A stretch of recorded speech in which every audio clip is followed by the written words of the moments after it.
Hello, everyone. Joe Lewis here, Battle Rankings Live.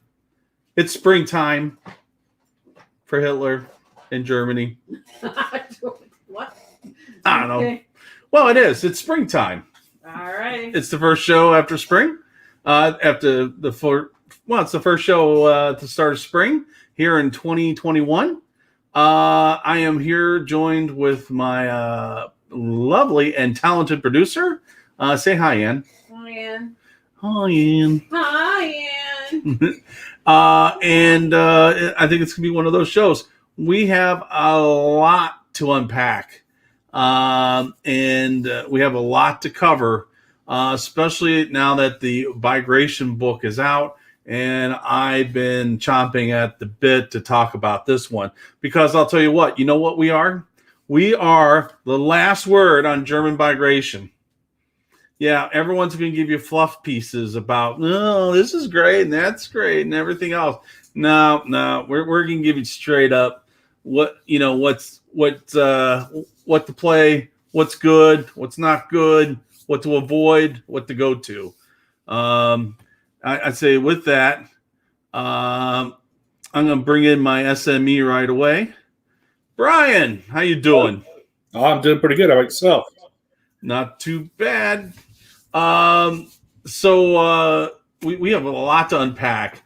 And one of the things was we were at Wolfkrieg this past weekend, which was a Bagration, Soviet on German action. And you and I played lists from the Bagration book. Yep. So we're gonna go through there and discuss that. But before that, let me get some housekeeping out of the way. Hey, if you like what we do and you enjoy this show, like our page, Facebook, YouTube, and Twitch. By the way, I'm up to 5 followers on Twitch now. Yeah, and I don't show any cleavage, and so, and I know. Hey, boys. Hey, sailor. So the so we got no, I digress. You get a little off tangent there. Anyway, so we were at Wolfkrieg. And we, there was some. I have a couple other lists that were from the Bagration books. We're going to kind of go over some of the what I call change points from the book, from other books, and talk about what the differences are and how it can maybe help you with your game or what you want to do with your German force using the Bagration book. And I think I know I did pretty well. I got second. So I did very well. So, Brian, where'd you end up in Wolfkrieg, the Flames of War part? I think I ended up like 4th or 5th in the Germans, which were top like 7 lists or something like that. Yeah. And I'm Joe. Jim McKinney, who also played, he actually played both weekends because they kind of spaced out instead of having one big giant grand tournament, which they normally do. They had 2 smaller ones, and Jim was fortunate enough to play in both. He won the week before, and I think took 3rd or 4th, or he was up there also with his list. But we'll go through that. But before we go into that, I know what I was talking about. If you like this show, sign up on Facebook, get notifications on YouTube, however you're watching this. That way, when we're going to broadcast, you'll get a notification that we're on so that you won't miss an exciting show because we bring it to you hard, fast, and the truth. Hopefully to make yourself a little bit more competitive or at least have a good time, fun game. But we go too far. I do want to talk about the upcoming schedule So I want to knock this out first for those people who want to, know what's coming on up. These are the things that I know that are coming up. So if you have a tournament that's coming up and you want it listed here, let me know. Either email me or send your either post it here or something like that. I'll get it up there. We got some Team Yankee action going on in Newark, Ohio this weekend. April 10th, Station Retro in Huntsville, Alabama. They're hosting their second tournament, 105-30 rounds in a couple weekends. On the 17th, you got 3 places going on across the country. That's good.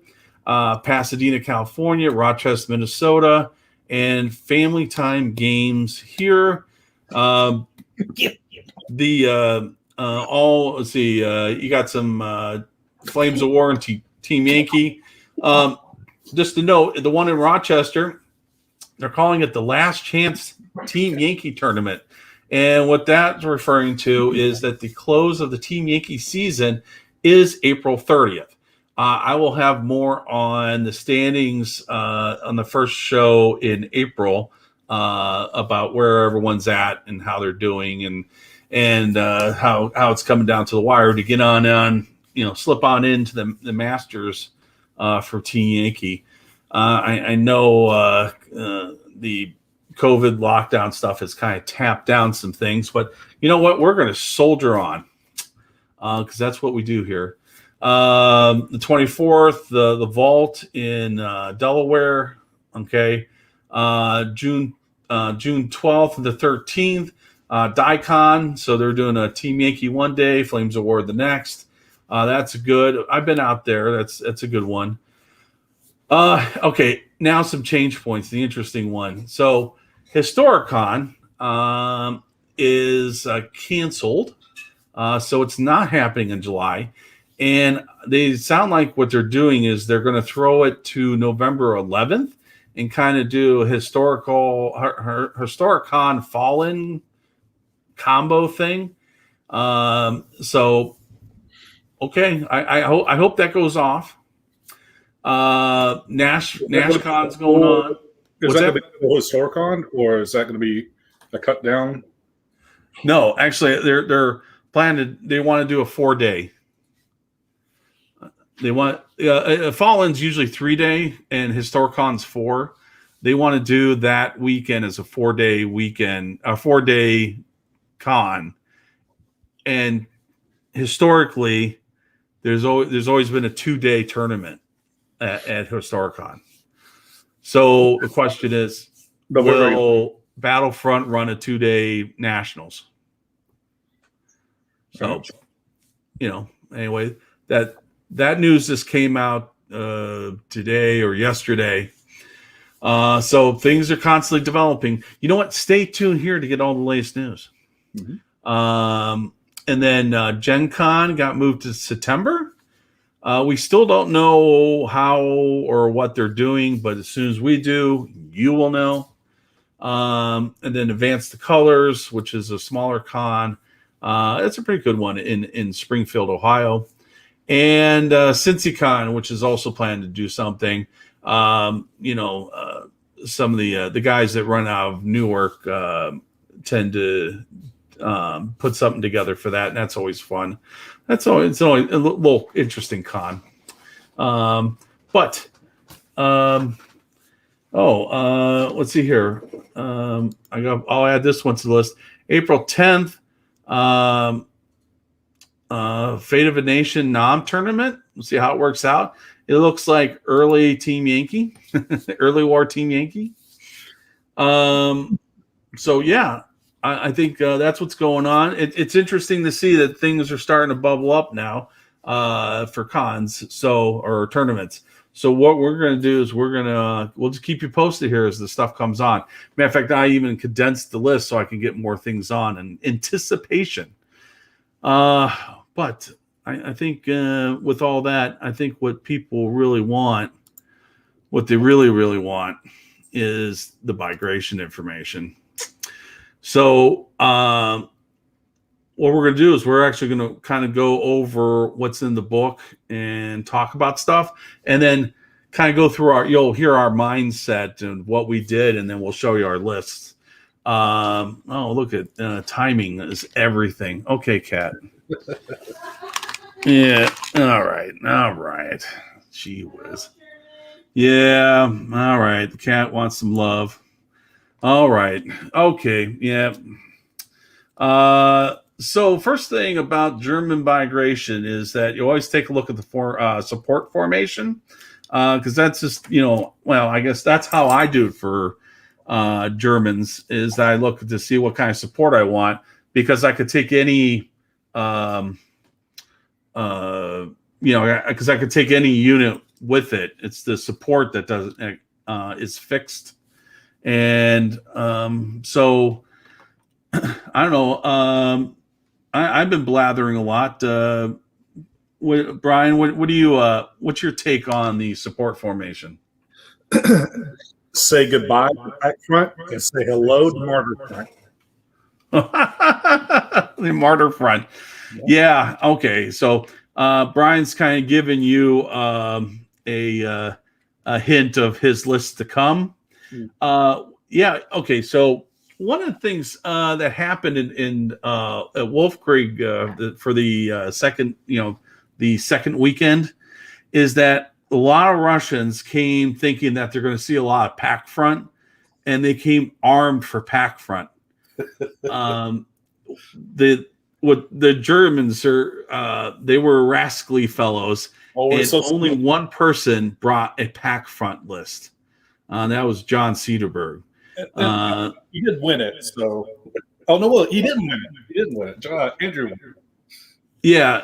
The thing is about the pack front. He was in the position to win. They just tied their game at him and Chris Fretz at the end. So he had his destiny there. So we'll go that in a little bit more in the tournament. But the whole thing was he was in it with it because he basically that's the list that's kind of brought him to the dance. Meanwhile, I didn't, I played pack front. I've won with it twice.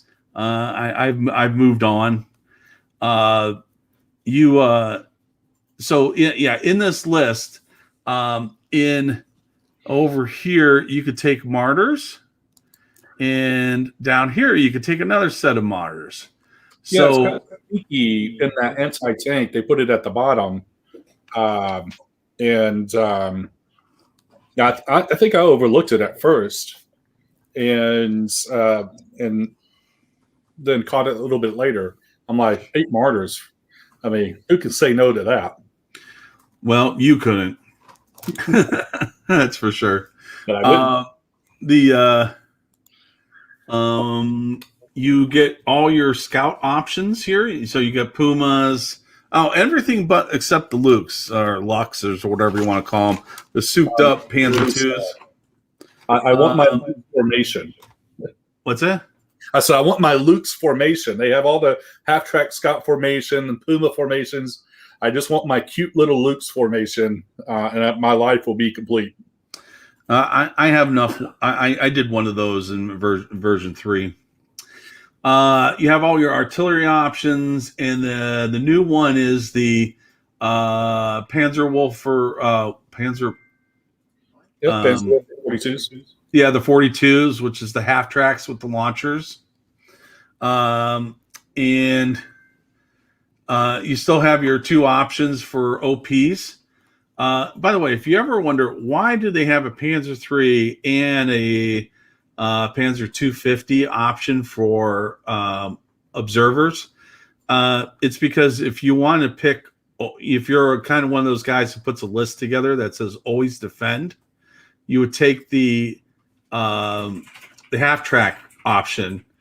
That way you won't be suffered with deep reserves on your observer. I don't know if anyone's ever noticed that. You have Brum bars here, which I don't know. I'm not written version 4 for sure. Yeah, I'm not excited. You get some AA action. And you have 2 plane options. So in the only plane options that you had so far was in the Fortress Europe book. Now you actually have plane options. Unfortunately, the Hinkle is not here. The HS 120, whatever it is, that plane, which is the cheap plane. You have the more expensive options, and then if you really want, you have your 88s here. Of course, you have the other 88s too. The bigger, what do they call them? Crucifix or something like that. Well, yeah, it's a Pack 43 on the Crucifix chassis, and then the other one is which is not in here, but then you have one that's actually on. I forget it's like a Pack 40 chassis or something like that. It's beefed up, but yeah, there's 2 different versions of the Pack 43s. One of the things is taking a look at that at all out of the support. Right. Have you taken a look at it? Have you? No, not particularly. It's a lot of points for something that can be killed by a mortar. Yeah. And if I did do it, I'd pack front it. That cat really loves you. Yeah, 16 points for 4 is quite a bit, especially with the rockets. You don't get a team counts that you don't get like extra crew like we experienced in version 3. Oh, right. With the I'm sorry. Yeah, with the rockets. Yeah, with the rockets. Well, the thing is, it won't be killed by a mortar. Sorry, it can be killed by a martyr, but won't be killed by a mortar. I don't know. I think it's a template, and it's is it 2 3 plus? No, it's 2 4 plus, right? Yeah, it's 2 4 plus. 2 Yeah. 3 for 8 points or 4 for 16 points. Right. Whereas the Wesp is pretty solid. I like the Wesp. Well, I mean, Plus, you're covering 10 inches as opposed to 6, but that 4 plus firepower is going to, as anybody that's played British, is going to get you in trouble. Yeah. Also on this list, you have an elephant, which is basically it's the Ferdinand with machine gun. It has a machine gun. By the way, note the machine gun is forward firing also. Yeah. So it's not this 360 self-defense thing. So the machine gun's also forward firing. So that's interesting. And what else? Oh, and it's also hit on 4s. So, and it's instead of 13 points for 1, it's 15. So those are those are the change points really for your formation support if you go this route. But let's look at some of the additions. There we go. In this book, you have a lot of we'll kind of call it repeat items, like you have Grenadiers, which you didn't have. Grenadiers would be new-ish compared to Fortress Europe. You also have the Storm Grenadier, which is different. Basically, what it is, they're Panzer Grenadiers like, except they call them Storm. So they have the higher, the rate of fire 3-2 MG teams, and you have the camera. Yeah, Come on, Sherman. you have I don't think you're- two. You actually get the you silly cat. Sorry. No, it's all right. This happens when you do a show live. Cats come out of nowhere. Memories alone in the moonlight. Anyway, so you get these Storm guys. You have 2 options for your mortars, your 8s and your 12s. Remember the one thing I don't like about the 12s is there's just no smoke option. Yeah. Yeah. It seems like their Battlefront is insistent on whatever the small artillery, like your ANET or your 18 meters or less, they are smoke. But anything that's bigger, like a 12 centimeter, or anything that's a 15, like your Hummels or anything like that, is no smoke. So I don't know why they made that design decision, because it does, without the smoke, make those platforms a lot more uninteresting. Right. You do have two Pack 40 options with these guys. I think that's kind of a thing. If you're in the Pack 40s, version 3, I was Pack 40 all the way over the 88. Now I'm more 88 over the Pack 40 in version 4. 14 versus 12. I know the save's, different. But it just, and both of them are on large bases. Back in version 3, you can get away with a small base for a Pack 40. Now it's on a large base. I'll have to, redo all my Pack 40s, blah, blah, blah. But anyway, another thing that it's in both the Grenadiers and the Storm here is a scout platoon. As Dean points out here, that the 88s are cheap too. I mean, pound for pound, I think they're cheaper. Well, so that's the Storm Grenadiers. Now the other thing is you get Hetzers. Okay, so if you ever wondered, could they make a worse formation than the Panzer IV formation? They did. It's the Hetzer formation. These poor Hetzers getting no love whatsoever. The thing is, I have Hetzers. I want to play with the Hetzers. They're so cute. You just want to go up to their little their gun mallets and go, "Oh, who's the little dig," right? But okay, it has a cross check of 5+. You don't have to go any further with that, Joe. That once you put a 5 cross, that's like the kiss of death on any type of vehicle, especially a tank hunter that has to most likely needs to survive in terrain. It's befuddling. Well, no, that's okay. You can use its massive movement advantage. It doesn't. It's overworked or overloaded or whatever they want to call it, which means if you move and shoot, you add a +1. Yep. Also, isn't it? It's tactics 4+. Its skill is 4+. Yes, it is. It is trains. So it's not like you could put it back the hill and do the stormtrooper shuffle. Yeah. Go up, come back, because it ain't going to happen on a 4+. So there's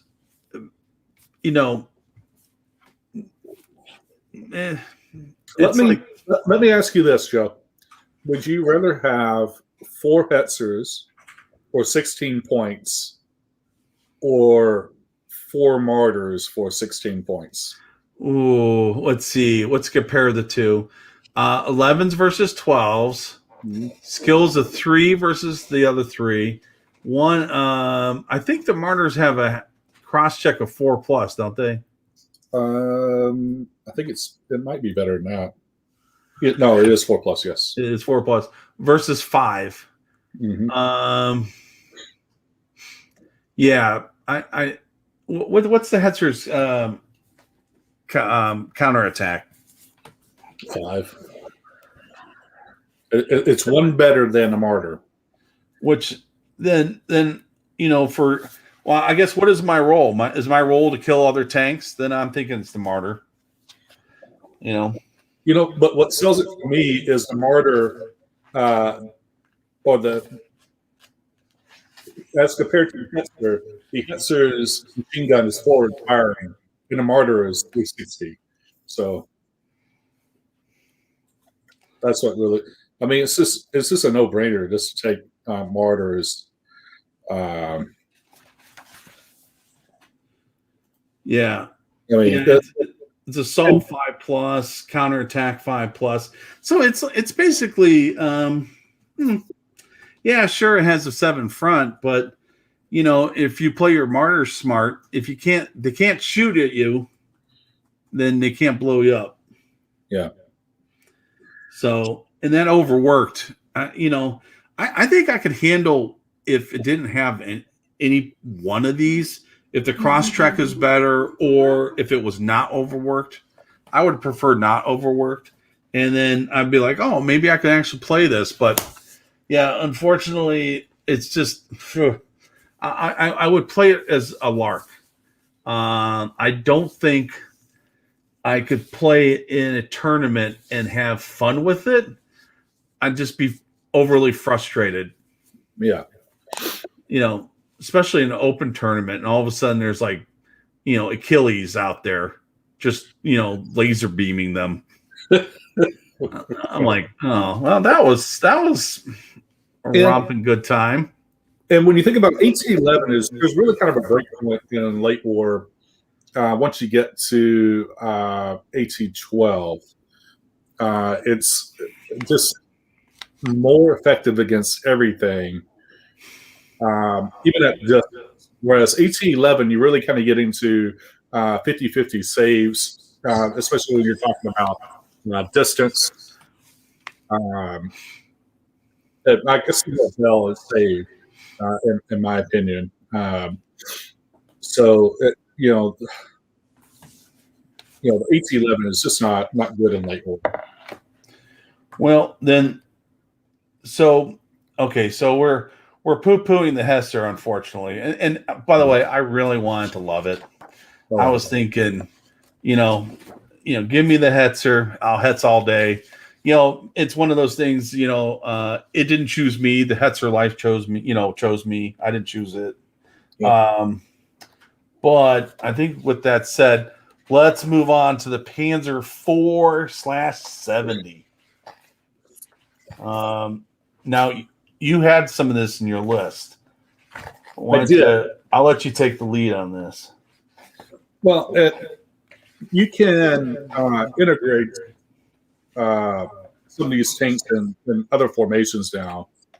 I'm not overly impressed with any of the new tank formations that are available in Bagration.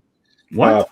The Hitler's wonder weapons? Come yes. I will say, though, the AA options for the tank companies, any of the tank companies, are quite nice. The Mobile Wind, the Ostwind, the Mobile Wagon. They do rock, and I think points-wise, they're good, too. Oh, yeah. They're unfortunately, we can't get them in any other formation outside the tanks yet. Maybe that'll change in the future. I hope so, because the Germans are really kind of missing that AT-7 range in their lineup. Cheap AT-7 in these AAs are AT-7. So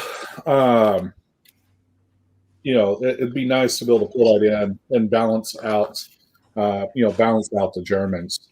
But we'll see. We'll see if that happens. But the Panzer IV, I just got finished poo-pooing the Martyr with its cross of 5, and I still stand by that. When I was looking for my list, I didn't want to be another German player that just has the best weapon in the game on the board, Tigers. I wanted to be a little bit different. That's kind of the way I run most of my list.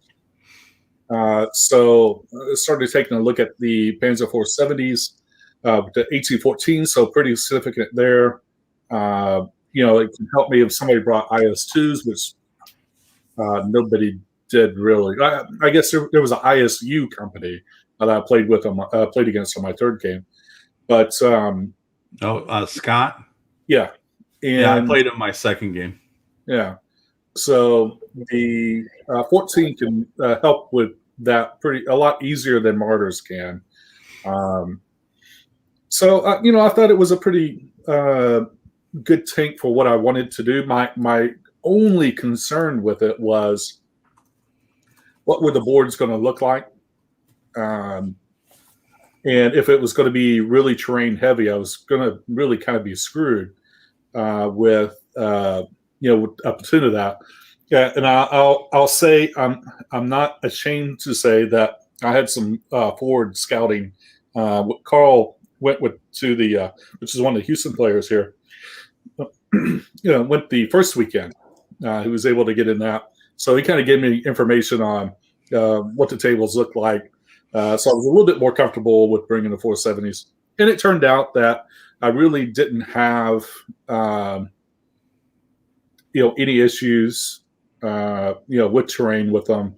I did at one point accidentally run over, or when I ambushed, I put one of the Panzer IVs on some rubble, or one of the treads on rubble, and so I had to spent like 3 turns trying to get it off the stupid rubble.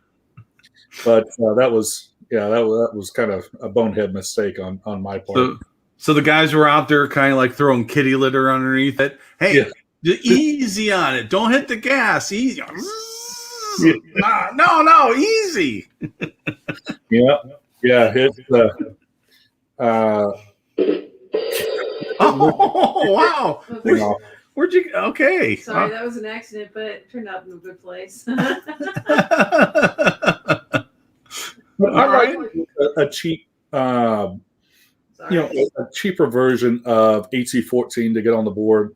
3 for 27 points, or 9 points apiece, is reasonable. My other option was to go with Hornices. That was kind of my original plan. And then we saw the T-34s popping up in the first weekend. It's like, maybe some armor would be nice. So instead of 3 for 24 points, I think that's what the Hornices are. I paid 3 points more and got a bunch of armor, and with reduced AT. So not a bad tank. But again, if you get in a tournament that's terrain heavy, 5+ is going to make you a sad pain. Yeah, pretty brutal. Mm-hmm. So that's pretty much the 3 new formations that they have added in this book, along with all the other ones you kind of know and love. But the thing that's about the ones that you already know and love, let's kind of take a look at them. We'll look at the armored Panzers. Well, they have Stugs. It's just that I think the only thing with Stugs, someone mentioned there, is that the Stugs actually have this thing called an escort platoon, which I don't think they had in the other ones. No, and this is the first time it's appeared. Yeah, it's on page 25. Yeah, you could get 10 assault rifle troops. Hit on 4s, save on 3s. That's good. They're confident with the last stand of they're confident, so 4+, last stand 3+, but they hit in 2s in assault. And the thing is that while they can ride tanks, they don't have a Panzerfaust option. Matter of fact, they don't have Panzerfaust, and they don't even have the option. Well, I guess why do you need it? You're riding a big giant, Stug, right? So, but the other thing with the Stug option that's available on other ones is the second compulsory is just a Stug now. There is no, you can't get Tigers or Panthers or Panzer IVs like you could in the past. Right. It's Stugs, and Stugs. Yep, the Stug life. Mm-hmm. It's not so bad. Stug muffins? Is Stug Muffin? Wow. Lordy Lord. Okay. Anyway, with the well, by the way, speaking of Stugs, so with the armored Panzergrens and the regular Panzergrens, you pretty much have the same options as you do in the other books, except what I have out in the red. You can add a armored, heavy armored vehicle to your formation. Panthers, Panzer IVs, Stugs, and the Panzer IV 70s. So I personally, if you're going to bring it, might as well have it part of the formation. So that's pretty cool. Absolutely. Yeah, I mean, in a lot of cases, I've heard Panzer Grenadier platoon really wasn't all that useful or needed. And being able to integrate tanks into it now is just a really nice option, especially when we start looking at the cards later. It'll make a difference. And that's what appealed to me with this. That's the reason why I took Panzer Grenadiers, is because of that, being able to integrate that into the formation. Yeah. Well, so I think you have I think you have a little bit stronger Panzergren type formations now with that. Before I go, one of the things in the book is the Panzer Faust is no longer an option; it is included. So your infantry, it has that the Panzer Faust bloat in it. So if you're looking to play a group like this, the Panzer Faust comes with it, and it's baked into the cost, which is then bumps it up to what it factors in there already. So if I was playing a smaller tournament, which maybe won't have armor in it or too much armor, and you wanted to save some points, like a 60-point tournament or something like that, a really small one, or if you're like starting off in an escalation league, the thing about these lists there, it's going to be a little bit more because you're paying, if you take the compulsories, the headquarters and 2 base units, guess what? You're adding 6 points for the Panzer Faust that you might not use. Now, in a bigger tournament, your 100-pointers, you're going to take them anyway. So there you go. Personally, I tend not to add them to my HQ to save it for something else. But no option. It's in the HQ. Yep. All right.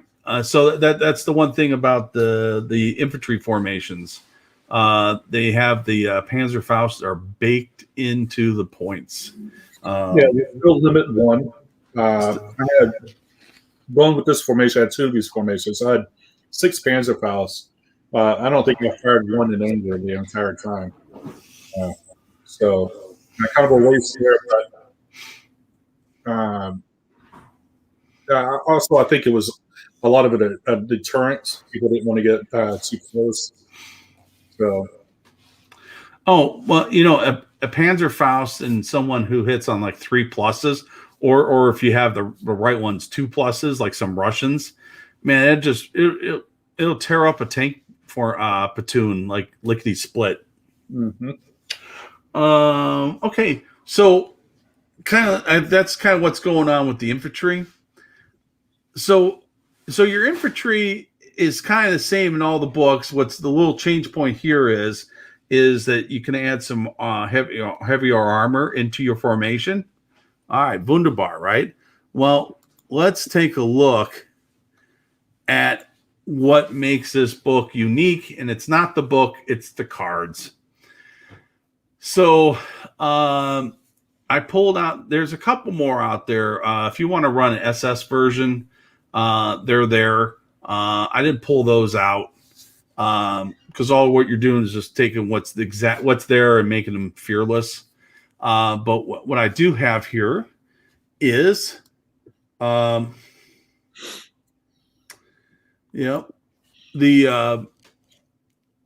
so you have a couple cards. So the first two on the left hand side, as you're viewing it, are formation builds for Grenadier companies. There's the von Sachen Reserve Grenadiers, minus 2 points per unit. Basically, what you're doing is you're reducing the cost of actually have to carry the Panzerfaust. Which, by the way, I'm not saying that as a bad thing. I'm just like, Panzerfaust is pretty good in the right situation. You're confident, and your counterattack's a 3+, so that goes up. What goes down is your skill. You are green, 5+, but your tactics are 4+, which is interesting. Oh, and here's why you get the -2 per unit. You're hit on 3s, so base 3 is 3. So if you want to, and so it's -2 points for everything in the formation. So it's a big saver. Obviously, you would do this for a defensive, put them in holes and hold on to dear life.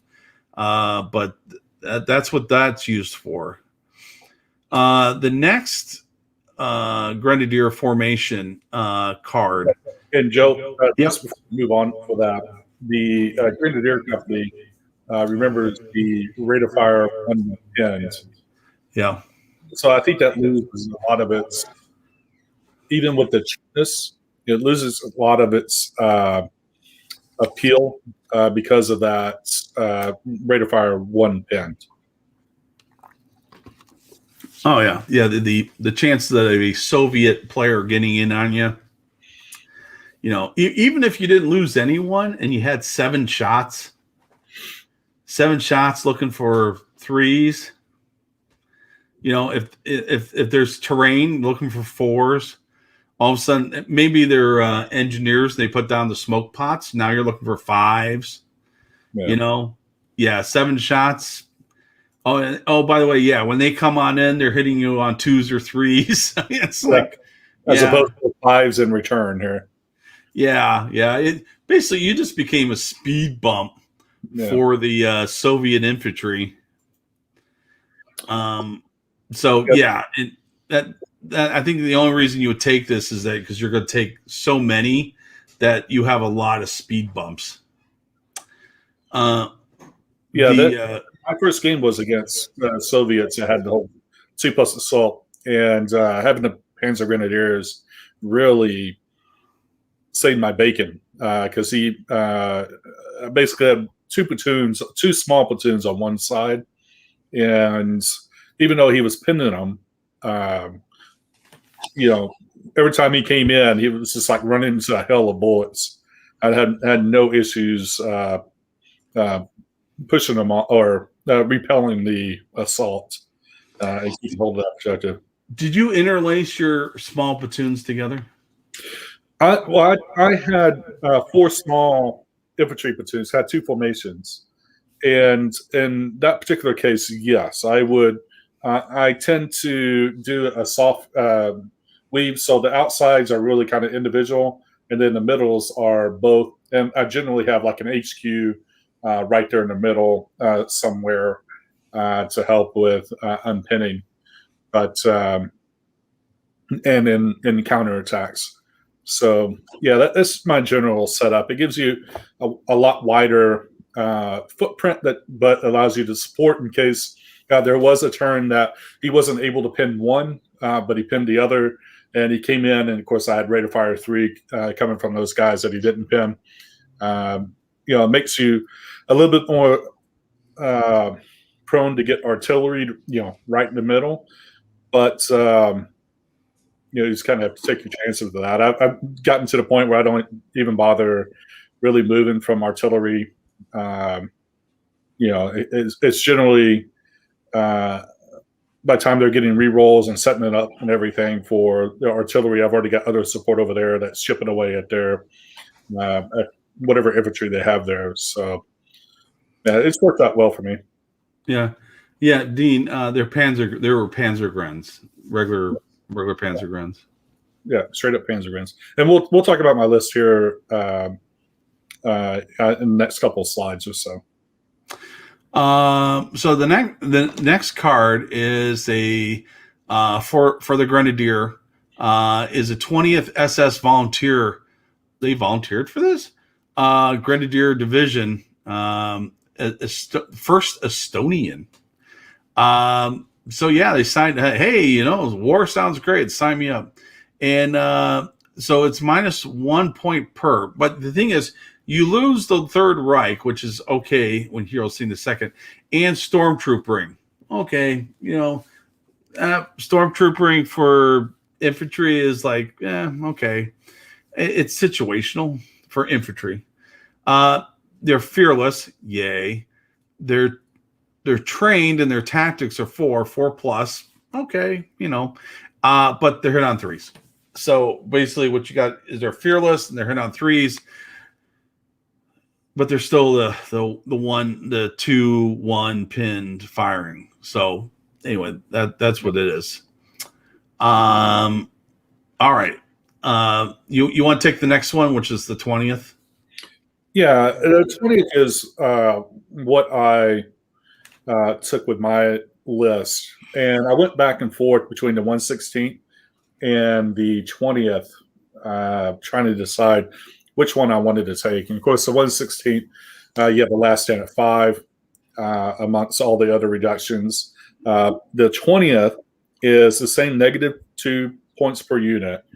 Your motivation is confident. You retain Third Reich, which is a 3+ on your last stand.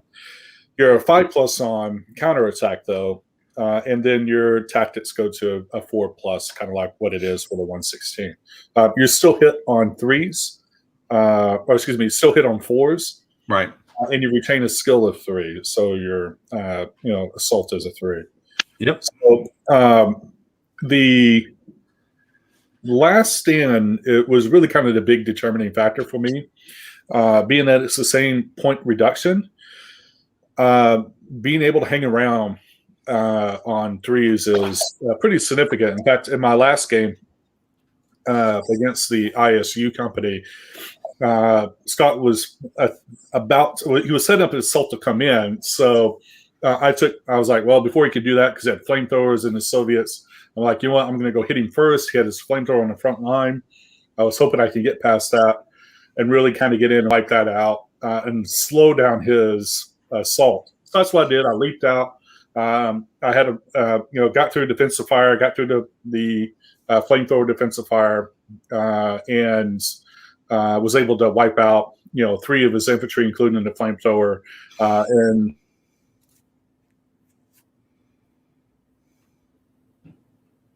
oh, we lose Brian. Oh, it was awesome. Oh no. It was epic. Oh my God, I can't believe we lost him.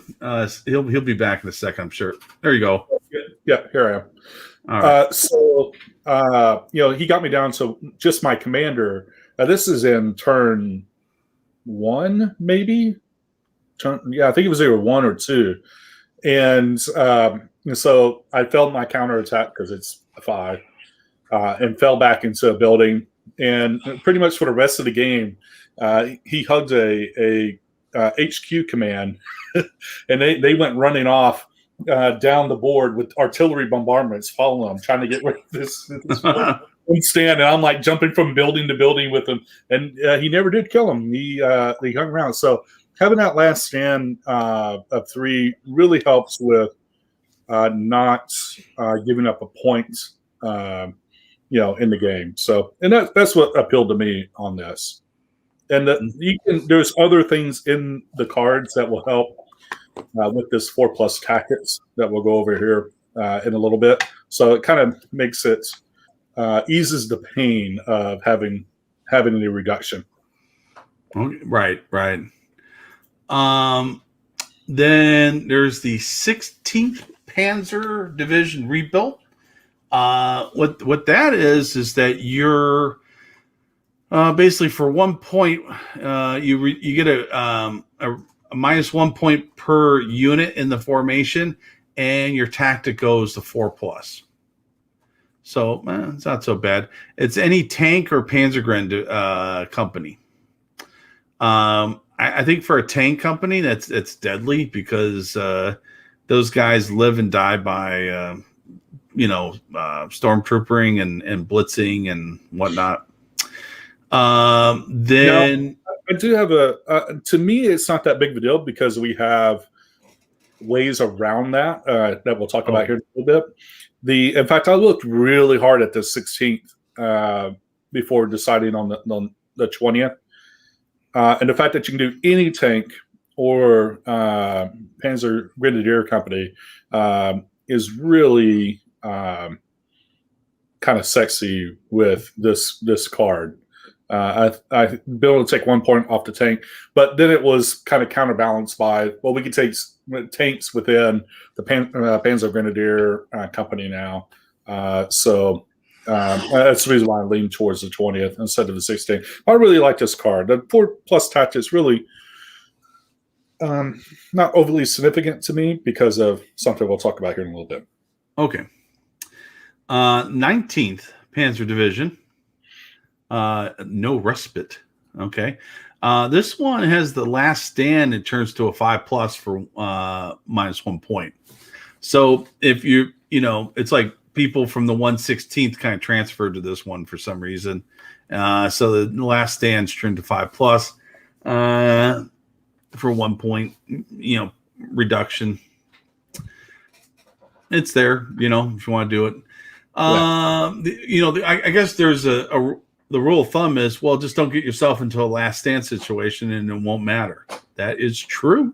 Because you can always plan on that. Yes. Then there's the 3rd and 5th SS Panzer Division. This could be the armored regular Panzer Grenadiers or the Recon. Hey, we finally get something that can affect Recon. I don't know if you guys noticed, but there is no card for affecting the Recon other than the SS with the best, I believe. So, this one is that the HQ for 1 point. The HQ has the following rating for 1 point. All the infantry units have the following rating for +1 point also. So basically, all your units for 1 point more, you just made them all fearless. Yeah. That's the SS card. So 1 point per unit, boom, they're fearless. If you're into having fearless units, then and it is a title card. So it doesn't synergize with any of the other better cards. Right. Well, anyway, if you look at our names, let me just pop it up here. I'm Ludwig, and that's von Socken over there. Anyway, we're going to talk about their cards. I'll do Ludwig's card. So Ludwig, whoops. Block my view here. This is interesting. For 4 points, the unit leader is always armed with a Panzerfaust, in addition to the limit 1 available to the rest of the unit. So it's a warrior, and the unit is +2 in assault and counterattacks of 3+. So the unit leader with this Panzerfaust. So basically what you did is you just added another Panzerfaust for 4 points, and you hit on 2s, and you're 3+, but it's only Grenadiers. Yeah. It'd be awesome if it was Panzer Grenadiers. Yeah. Oh, well. Yeah. Why don't you talk about your guy? Well, yes, von Socken. So von Socken, as everybody remembers in version 3, was a must-have, I believe, out of Grey Wolf. And in this version, he's also, to me, a must-have and a great neutralizer of um, of tactics. So von Socken, when a unit leader is within 8 inches and line of sight of the formation commander, the unit passes tactics on a 2+. Each turn, you may reroll 1 failed die roll to receive reserves. So he is 4 points. He is just amazing. He's a higher command, so he can pretty much affect everybody. I mean, and this is the reason why we went with the 20th card and that 4+ tactics, because you can really kind of ignore. So the infantry, you don't need to worry really about tactics. The really your ambush units, your tanks, anything that since my list was more defensive, anything that was going to put an ambush, you have von Socken around there, and if you're within 8 inches in line of sight, then you can shoot and scoot to your heart's content. Now, I will say, and this was bound to happen, it didn't happen in testing, that I only passed 4 out of 11 von Socken moves. So I rolled 7 ones for von Socken, but fortunately it didn't affect the outcome of the games. It was just really, really irritating to not be able to pass my blitz moves. But it's the von Socken for 4 points is just an amazing, amazing card. And I had him as an infantry, as part of the Panzer Grenadier HQ. I tried him with a scout platoon. So you take 3 platoons of scout, 9 points, plus the 8 scout HQ, 10 points, plus von Socken, 14. And then put the rest of the scouts really in reserve and have him in a little 250 running back and forth. And I could, and this is not at the tournament, but in the play test or the testing that we did leading up to Wolfkrieg, have them on one side of the board. Everybody within 8 inches did their whole 2+ tactics, and then I'd run him all the way across to somewhere else, and have them do all their 2+ tactics, and then kind of keep doing the same thing, running back and forth. So very cheesable unit, to say the least, and very effective for 4 points. Well, Chris Fretz here. I know he played Jake second round, I believe.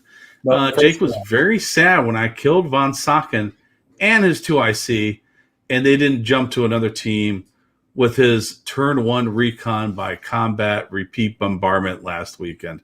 Now, Jake would unbelievably sad about that. It was game 1, and turn 1. And we had a 16-hour drive back or whatever it was. That came up multiple times about how it was less than a 1% chance that, because they even used his lucky card to try to get a bounce. So that'll go down in Jake's storytelling lore for quite some time, I'm sure. I could see it now. He's like, all right, hey, let's see what this von Socken guy can do. Wait a minute, what? Oh, sad panda. Yeah. Oh yeah. He was pretty unhappy about that, to say the least. Sure it was funny to listen to. I'm glad Chris did it to him and not me. Well, yeah. By the way, there is okay. Well, you were doing this. All rolls were 1s. Well, he probably got that out of his system, I'm sure. Another thing with von Socken is the silver bond or silver band. You could take a Panzergren platoon as a support unit. So it's not in your core, it's a support unit. The unit may always start on the table, in addition to the normal 60% reserves on that you have on the table. And the unit uses the following ratings at no cost. Basically, they become reluctant, except they're a blocking force. They have a 3+ in counterattack. So it's a way to get that unit on the table, but you pay for it because they're reluctant. Yeah. Again, I'm not too concerned about if their intent is to hold off an objective. They're pretty much going to be deployed pretty far forward, and it doesn't matter if they fall back. If they counterattack, great. But they're going to be around. They're going to essentially just fall back until they get to, an HQ. And by that time, trying to whittle down that many stands, they're going to have something around to help with the rerolls on that 5+. Not to say that it's going to make it any easier to keep them, but I mean, it is what it is for a blocking force. It's nice to have the reduction in points for reserves. The thing about this, though, is you can't take it with a Panzer Grenadier company, so Right. because you can't have the same. I guess you could take it with armored Panzer Grenadier, but that means you would have 2 armored Grenadier companies or platoons within your company to be able to take this regular one. I don't know if that's necessarily very efficient, but it's an interesting card. I looked again. It's one of those cards that I kind of looked real hard at. But because I was running the Panzer Grenadiers, I kind of had to ignore it. I think this is one where when you run your Hetzer formation, you can have these guys out there. Yeah. Yeah. If you run the Hetzer formation. Yes. Okay. So with that, let's talk about. I updated my chart. So this is all the infantry options and the cards. And I put together this list comparing them and how many points they all cost. It is interesting to see that if you really want to put some type of combination together to get whatever you're looking for, it is available to you in late war. That is for sure. Everything from basically the world's your oyster. It depends what combination do you want to do for your guys, because all the options are there. Rifle MG, rifle MG, rate of fire. Do you want Panzerfaust? You don't want Panzerfaust. You want Shreks? You don't want to have Shreks. Is that chart available anywhere? That chart will be available for download on the battle ranking site as soon as I put it up. I'll put it up this weekend. I just want to double check the numbers because I was doing this late last night. Okay. I was like, well, and carry the 1, divide by 2, and the square root, and anyway. I was fighting the dips on the abacus. Yeah, I was like, yeah. Anyway, sliding it all around. It is interesting to see just how all the different things cost. I mean, you can get all the way down to beach defense, down to 4 points, all the way up to a recon with all the 7 units and 7 half tracks, 14, and every combination in between. It is all there. Oh, there's a 15. Sorry, you can have a recon, a 3rd and 5th SS Division recon unit for 15 points if you wanted. So for that black box. So you get 7 dudes, 7 half tracks. They're all fearless. So there you go. That's what you want. You got it. You want, gee whiz. Well, you can get Panzer SS Recon. Oh, but they're hit on threes. Yeah, you get threes. You want to hit on fours. You're looking for, you want to rally. You don't want to rally. You want that, a normal last stand or sucky last stand. It's all up to you. By the way, on the cards, if you take hold on. We'll discuss that when we do our when we talk about our formations. So I will have this up. So I did this analysis on it. So I'll have this up by this weekend. I'll post on the battle rankings Facebook page when it's up. And by the way, that's another reason why you should subscribe before you can get notifications. So when this goes up, you could be the cool kid in your club to have all the information at your fingertips. We did the work for you so that you can play. How's that? Yeah, I like that one. I just made that off the top of my head. We did all the hard work so you could do all the hard playing. Yep. We got a new tagline now.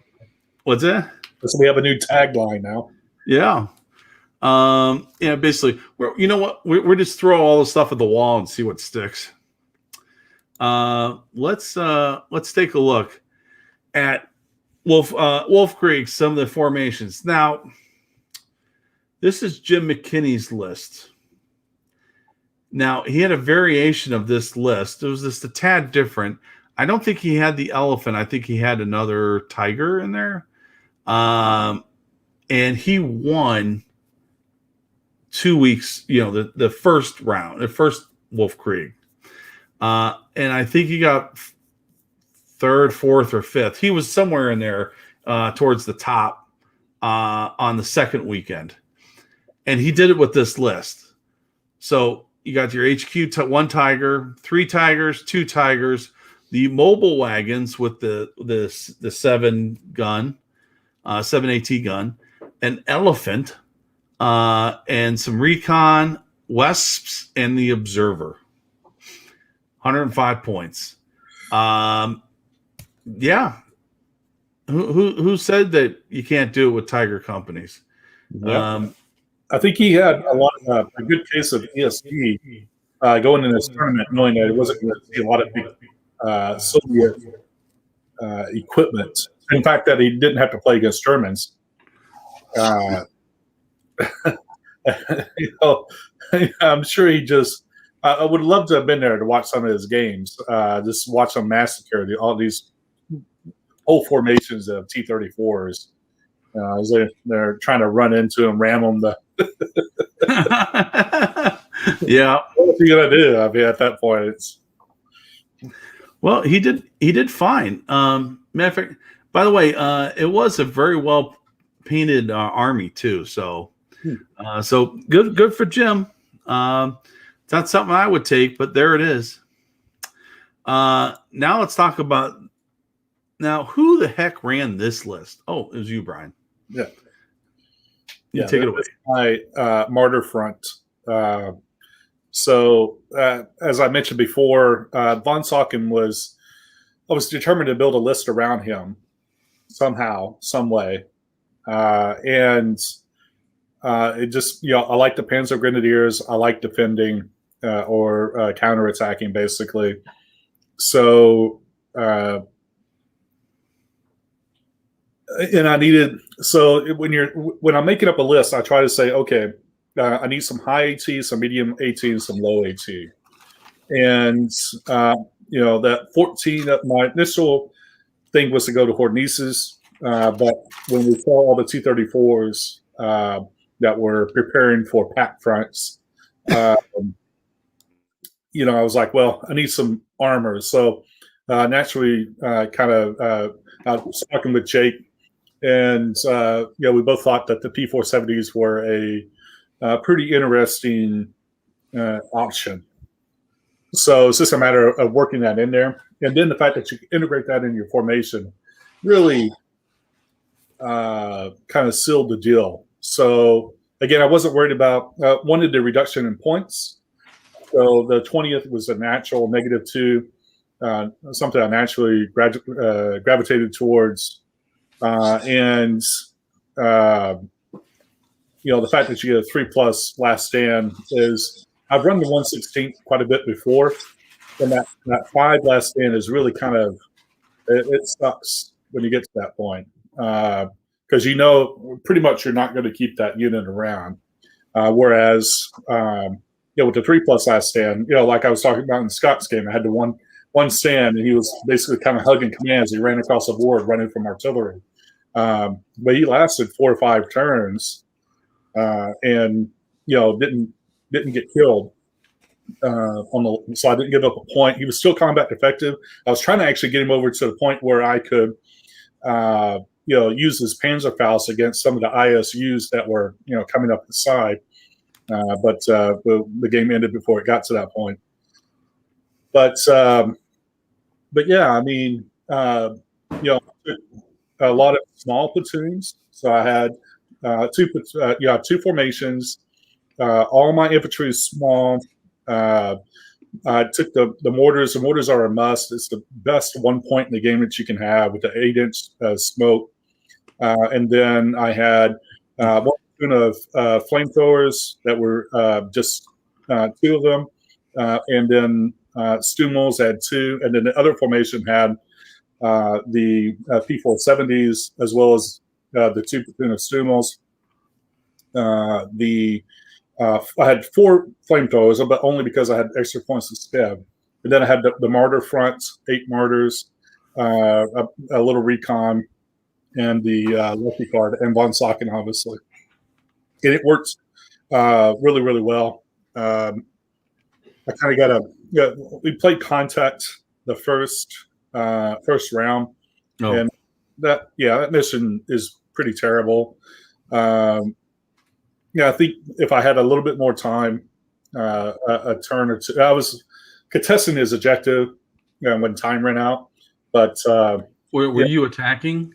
I was defending. Okay. And the only way to win that as a defender is to go take their objective, and it just took me longer to get over there. So it's a really, really tough mission as a defender, but. And it also didn't help that all my reserves came in on the opposite side of where he was attacking from. So, that'll happen. No.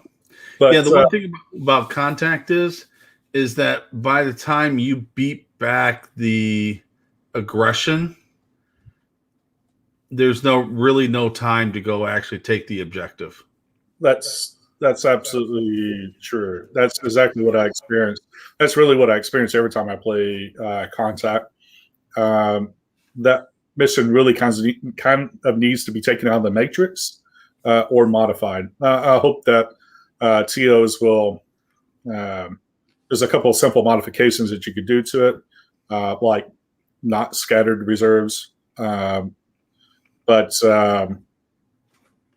if the attacker is not within 8 inches of the objective, then the defender wins. So.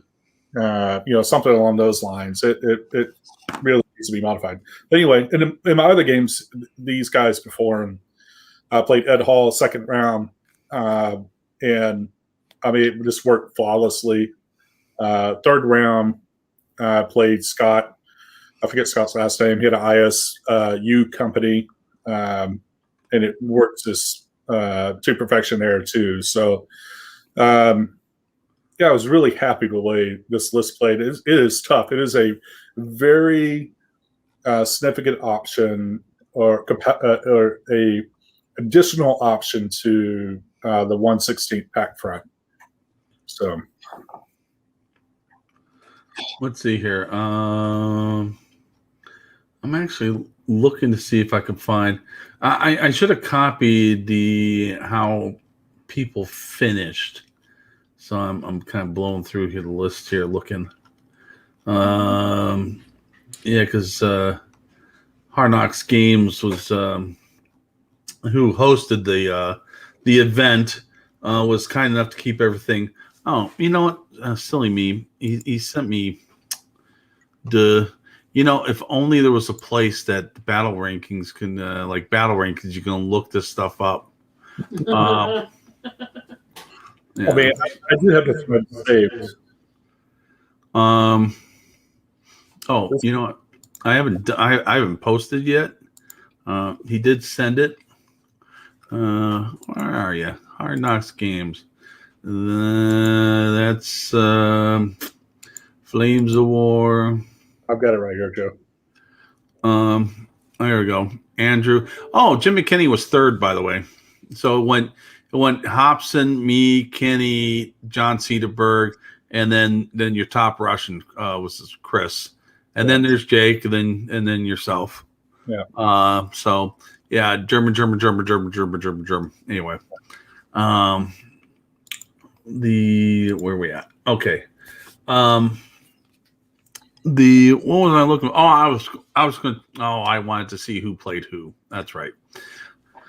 Okay, sorry. But who was your third game against? Oh, it was Scott. Yeah. And Scott had the what the hell are those things called? The I just have ISG companies. So he had a platoon of 122s, a platoon of 152s, and I think he took the Panzer Wolfers. I don't know. He didn't have them. I don't think I know there was something big that was mortaring me from or putting on a pretty big template at the back edge of the board. It looked like German half tracks. Yeah, those were Katyushas. Oh, Katyushas. Right. He left the trucks at home. Yeah, and he was Proxman putting in half tracks as proxies. Yeah, I had other things to worry about on the table, so I was just kind of ignoring that as much as I could.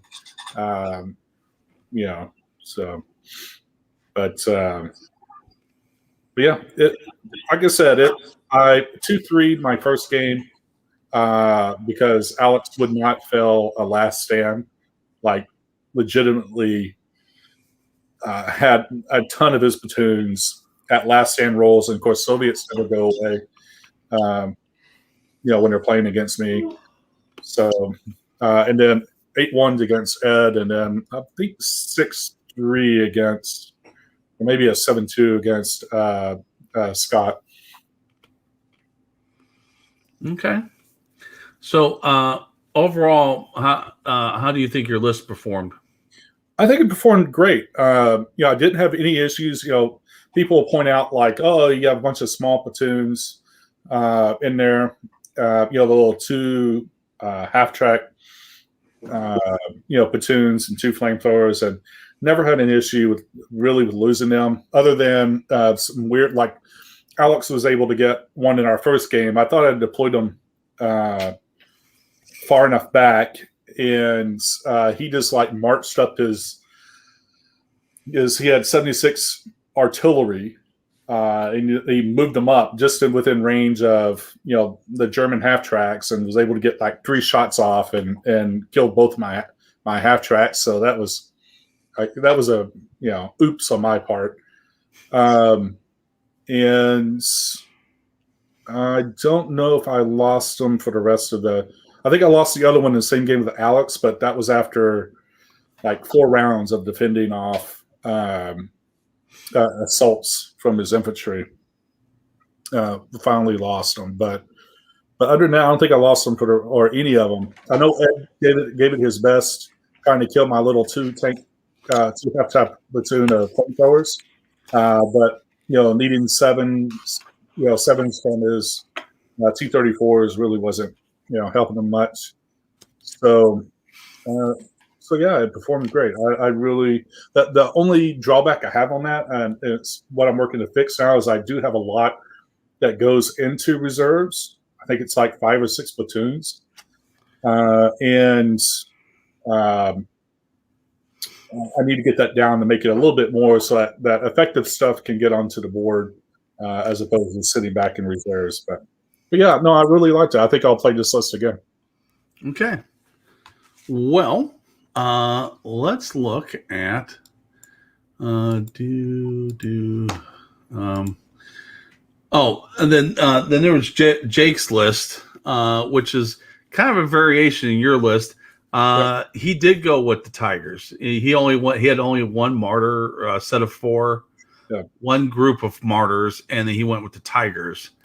I didn't want to be that guy that brought Tigers, and Jake doesn't mind being that guy. So, it helps him a lot with reserves. But he was actually kind of impressed with how that 234-85 performed, which for 4 points is great value. I don't know why the SU-85 is 5 points when the 234-85 is 4 points. Kind of a mystery there, but pretty good value. He said it. He was fine with it. But very similar list. But again, he went the Tiger route, and I didn't really want to do that. What Brian's referring to is that Jake took the looted T-34 card and went with a T-34-85 for 4 points. Basically, it's an independent team that runs around, wrecking havoc with a 12 gun. So it's a loose cannon. There you go. I look cool. The 234 security card is also something that is very interesting. You get 4 234 76s for 11 points, I believe. And I looked real hard at that also because 18-9, something that moves 12 inches and can fire, mind you, but still can fire, as well as 2+ cross is really really nice because the Germans really don't have a lot of 18-9 options. They got the Stummels, and that's pretty much it. So that's a good option, no? Well, can't hold up against any type of fire if you get them shot at. Right. Yeah. It's basically you hope you kill whatever it is, and you can shoot and scoot if you're in that position, which sometimes it doesn't happen. A lot of times it doesn't happen for me.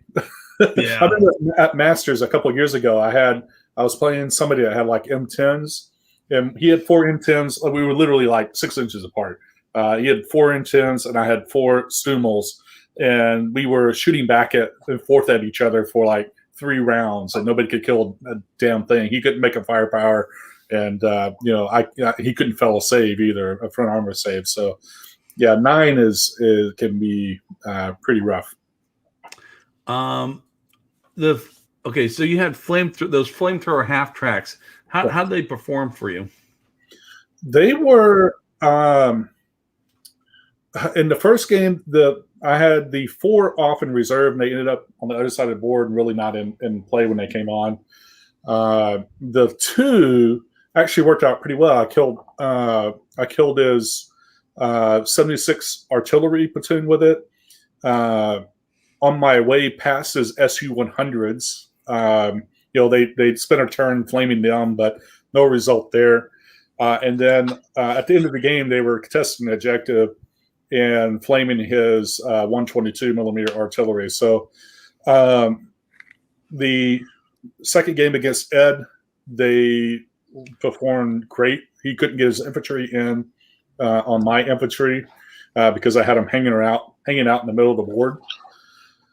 In the third game, he was all big cat, so they really didn't do much of anything in that game. So, but where they were effective was, being a pretty big deterrent. And, if you let me get, close enough, like I said, going to barbecue your artillery or can even get a tank every once in a while, but it didn't work out that time. But anyway.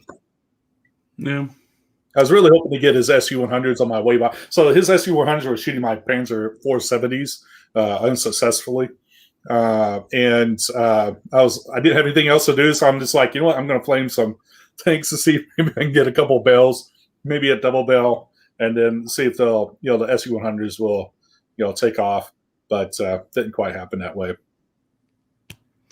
Yeah, I've seen it where they roll up on some, top one, Mm-hmm. flame them, they get bailed, and here comes the infantry to assault. Yeah, It's like, oh, that works well. yeah, Uh, absolutely. And I know Fretz had when he played Vincent, at Masters, the game was won because Vincent rolled up and barbecued his the one Panther that was contesting the objective, and it just takes 1-1, and that was enough to win Vincent the game. yeah, funny how that works. Mm-hmm. Okay, then let's talk about who ran this. This is my list. So I took Fortress Europe support, but a Bagration unit. And I'll explain here in a second. So I took some armored Panzergrens. So I had the headquarters, a armor Gren platoon, full, regular Panzergren with them. I picked Panzer IVs, 4 of them, some mortars, and some 4 7.5 guns. Then my support were Martyrs, this Scouts, the Ferdinand, and 2 Tigers.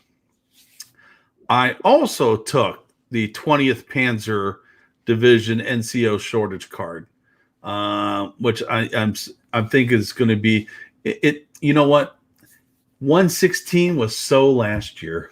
That is correct. Yeah, That's so last year. Everyone knows it's the 20th this year. Come on. So I did that. I mean, that gave me 12 points, back, which is, like basically give me the Panzergrens for free.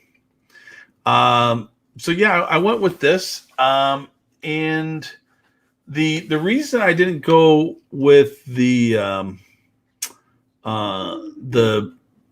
Bagration support is because the Martyrs were 1 point cheaper, because the front is a 1, and in this book there are 2. 1 or 2 really doesn't matter to me because whatever they're facing can blow them away. You don't roll Martyrs up just for infantry. But it's the Ferdinand versus the Elephant. The Ferdinand's 13 versus the 15 for the Elephant. And the reason the Elephant's that much more, it's because it's hit on 4s and it has a forward firing MG, where the Ferdy does not. But so it's worth 2 more points because it gets hits on 4s instead of 3s.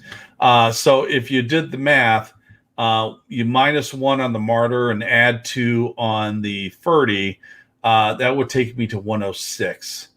And I didn't feel like really giving up on anything, so I went that route. Matter of fact, if you look at my Tigers they're regular Tigers. They're not SS Tigers, which would have been 25 points. So I was shaving there. By the way, you know where I could have got those points from? If I didn't have a Panzerfaust in the HQ. Yeah. I'm just saying. But then you have 1 point extra, and you're like, what? I guess lucky. Oh, no. If I had 1 point extra, I would have the SS Tigers. Oh, right. Sure. Right? Mm-hmm. So why did you choose to go with, what was your motivation for picking the armored Panzer Grenadiers as opposed to the regular Panzer Grenadiers? I can't, okay. Pet peeve time. You triggered me. Okay.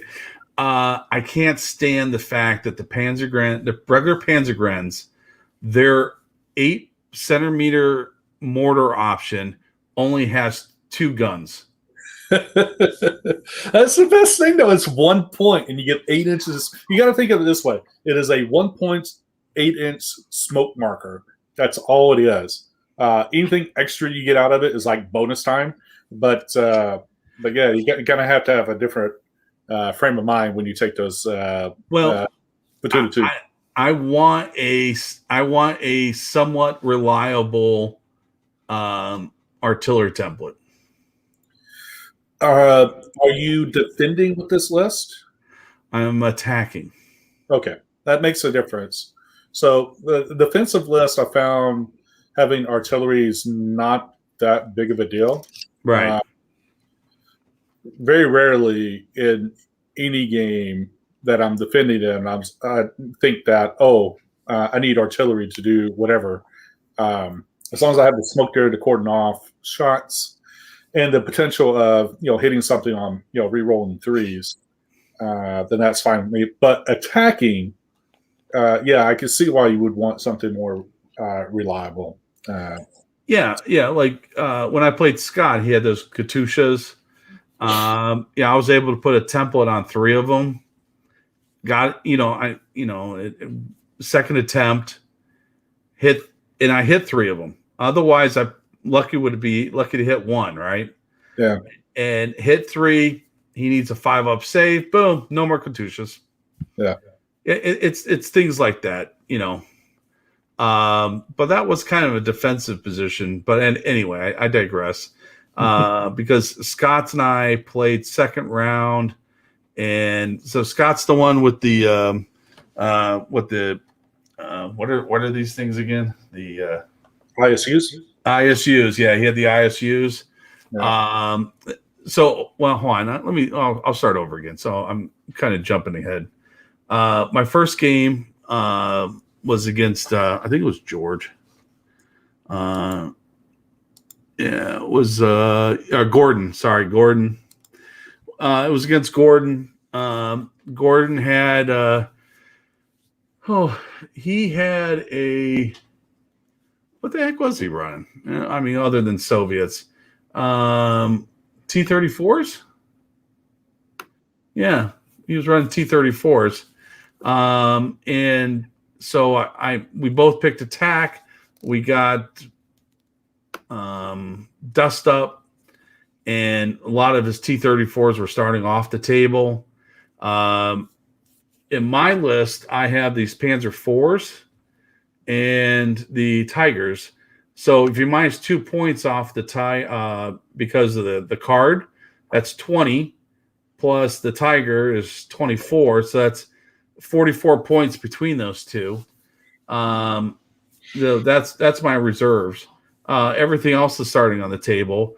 And, between the Ferdinand and the 7.5s and the Martyrs, I took out the 6 or 7 T-34 85s that started on the table.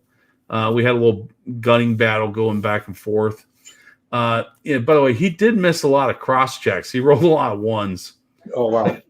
Trying to go in and out of trees and leaving things hanging out there for the Ferdinand to pop off. I did lose the 7.5s, the armored cars.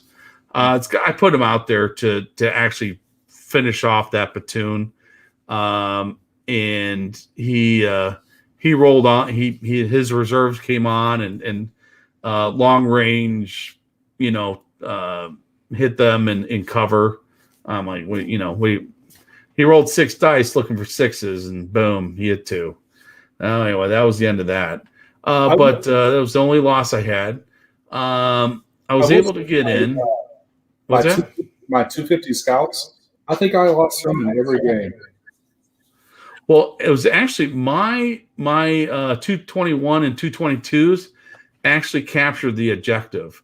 I was able to get around behind because he put his objective in the back and dust up, and there was a hill, and he was forward on the hill shooting, so he didn't really have anything on the objective. I pinned down the infantry that was in front of the guns, destroyed as much guns as possible through the help of 4. That's interesting. Sorry, just Must have a metal shaving on the floor. It got stuck in my my toe. Yes. Anyway, yeah, that's right. I'm not wearing any socks. So where was it? Oh, and so I went around and my recon for the win. So I was able to sneak back there. My next game was against Scott. That was free for all. We both picked attack. I had more stuff than him, so I could figure out where we was going to go. And I plopped the 30 on one objective that he was heavy on and pushed everything else at the other objective.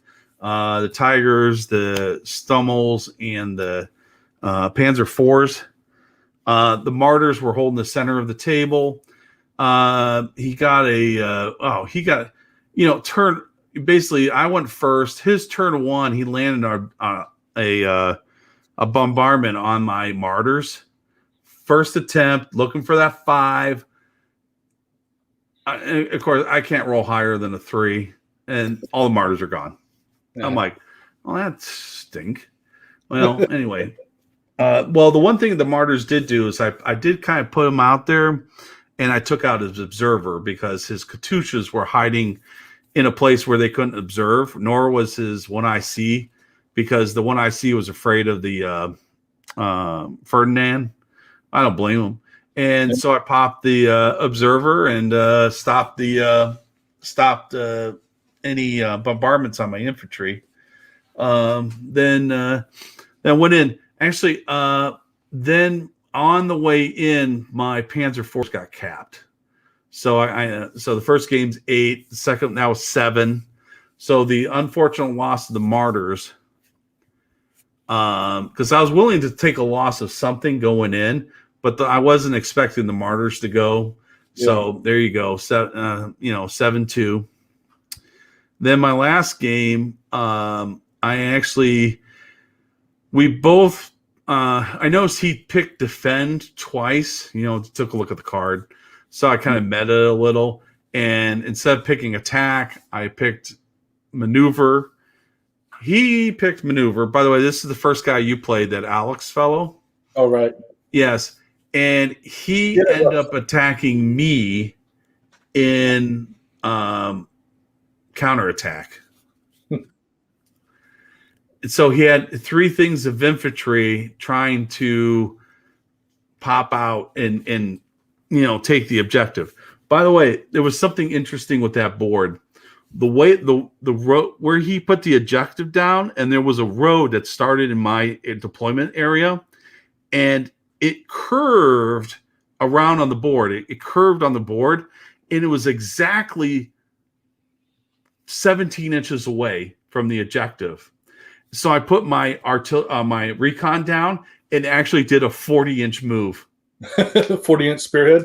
Now, you ready for this? I did not have to do a 40-inch spearhead, but it was there, and I did. I just went zoom.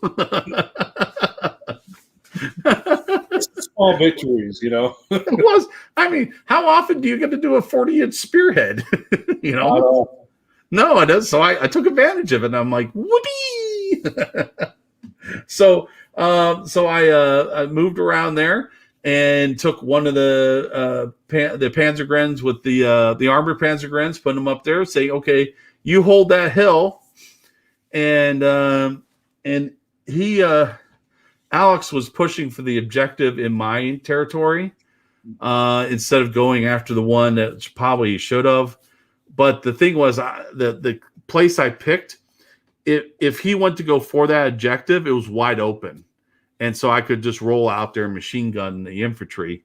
So I guess that's why he picked to go straight forward. You know how he had those, I think he had 6 T-34 75s. Yeah. Between the ambush, the Ferdy, and the Stummels, there was 0. Yeah, he couldn't. I got him down to 1, and for like 3 turns, he wouldn't fail a last stand. I was just like, yeah. Well, actually, mine was he had 3 bailed I killed 3, bailed 3, which is pretty typical for me. He only got 1 in and then failed the roll, and they all left. Mhm. So, but the infantry trying to come in, but that's the thing about Panzer Grenadiers with that rate of fire.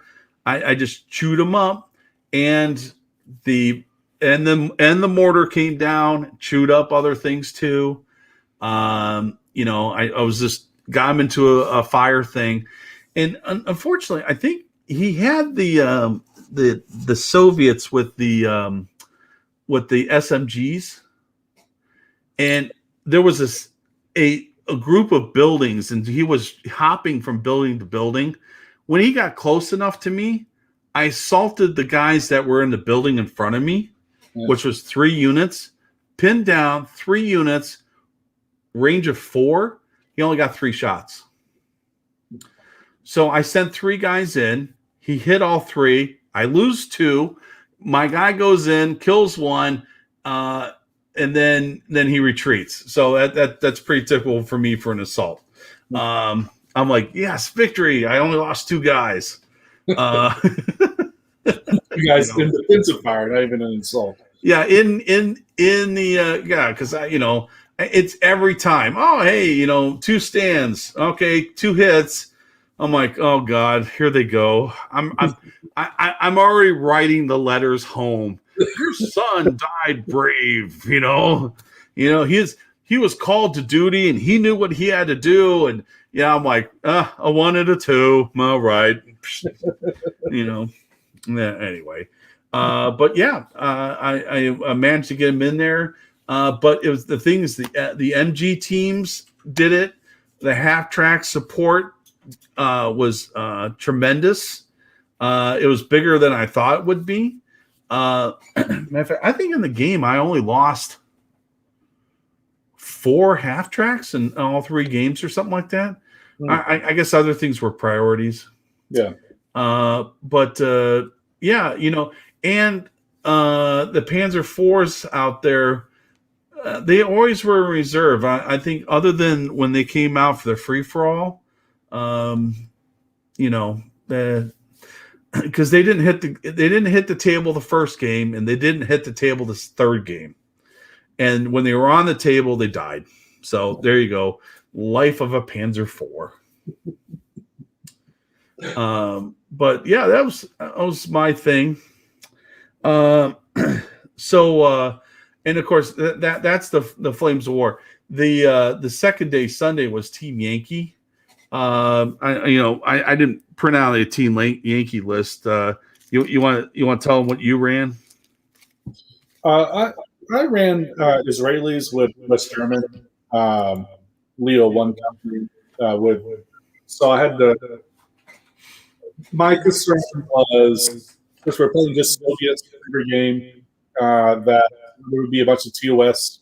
So I always wanted to play pariahs, and it's because they look cool. They're 7 points. They have a cool function with the LOS on it. So I built my Israelis around that, and West German, essentially a Gepard front. So 6 Gepards with the Leo 1s and a couple Recon. But it worked out pretty good. Well, I mean, my first game was they had 1 game every round against blue on blue. My first round was against Canadians in Dust Up. And it was, Merkava's against Leo 1s is never going to be an advantage for the Leo 1s. So they pretty much controlled the board until reserves came on. The Gepards came on and just kind of wiped out that whole front. And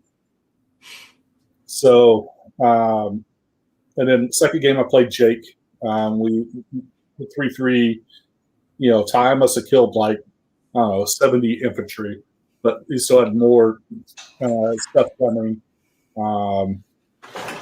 He thinks he won, but I had Custer's last stand on this objective in some woods, pretty much all my stuff in it. So No, I don't think he would have won. So that's my story. And then my last game was against John Cedarberg, and he had that BTR formation, and I mean, there's just no way to get through that much infantry. So I think I probably end up killing like 6 platoons of stuff. Like pretty much all his BTRs died. His Shokas died. His Storm died. They even popped 2 T-80s. With the Merkavas. So 2 of his 5. So I was real happy. That's probably the highlight of the game. But we had a fun time with that. It was just an amazing, fun game. John's a great player, and so it was a fun list. I'll probably play Israelis again. The pariahs are just amazing. Yeah. Well, I don't know. I don't know. I guess I don't make it a maybe Team Yankee's not my thing, or I just haven't figured it out yet.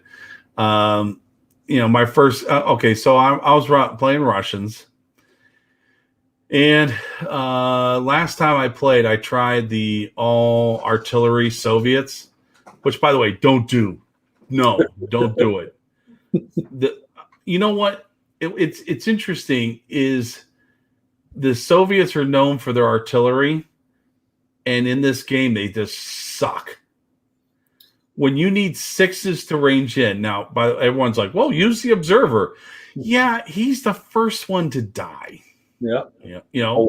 So you put the observer out. I know you could put them all the way in the back, as some people suggested, but every weapon could reach to that guy. Yeah. So it doesn't really matter. Yeah, I don't care if you have like an Soviet observer and no artillery in your force. The observer is going to be the first one to die, just out of spite. So. Yeah, just principle. Well, anyway, he dies. They usually die. So yeah. So the thing is, I tried the just like 5 templates, and that was just horrendous. When you're like, oh, I need a 6 to range in, 3 dice, no 6s, 3 dice, no 6s. You're like, oh my god, you have 40 points or something like that of artillery, and it doesn't do anything. It's like, oh, this sucks. I thought the Russians were decent artillery people. Now, by the way, people I played were not picking defend, so it's not like you can eventually land in somewhere. It was always attack, and they're always moving, and you're trying to range, follow them and range in. So it was like, okay, forget that noise.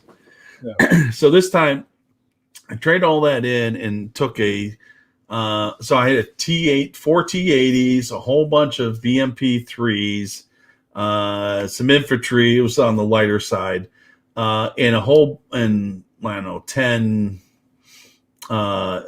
formation of 10 T-62Ms, and I picked attack. My first opponent was Andrew. He picked attack. We got dust up. I set it up. I'm like, okay, I'm gonna try to win. I want to move first. I put myself in the position, lost the die roll, and all of a sudden, platoons are dead all over the place. It's just carnage. And you're like, okay, well, oh well. Yeah. So, but I did manage to get 3 points out of that. So I'm like, I got my 3 points. Okay, yay. But I'll tell you what is not fun, and which was for me for the first game, and then me dishing out the second game, is like that first turn when all of a sudden you just pop 5 platoons. You're like, okay, I actually have pieces that have never rolled dice for firing because they were dead. It just doesn't matter. Or matter of fact, my tornadoes, which I've had since this game came out, has never been on the table. It's never been on the table. You know, Yeah. it's like, because the reserves never come or the air never came, and it's like after I don't know 12 tournament, 12 rounds of never having the tornadoes on the board. I'm like, why do I even bother? Just I don't do aircraft in Flames of War or Yankee because I just that 4+ unless it has jump jets. The 3+ things Harriers, especially the British version, is actually quite nice, and I will run those if I have an extra 6 points or whatever it is. But any of the other planes, I mentally I can't do it. It's just like these things never cut. And here's the thing. So in the Flames of War this past weekend, I mean, every Soviet player had planes, and I got turn 6 every game, and out of 18 rounds, I faced planes 16 out of 18 of those rounds. Now, only one round they actually did something. All the other rounds they didn't do really much of anything. But that one round that it did do, I mean, I lost like I think he bombed me, and I lost like quite a number of infantry. But I mean, it's just too frustrating. And nobody remembers the 15 rounds where they didn't do anything. They remember the one round where they took out 50 points of whatever. They're like, oh, planes are great, and it's like it's not worth the points.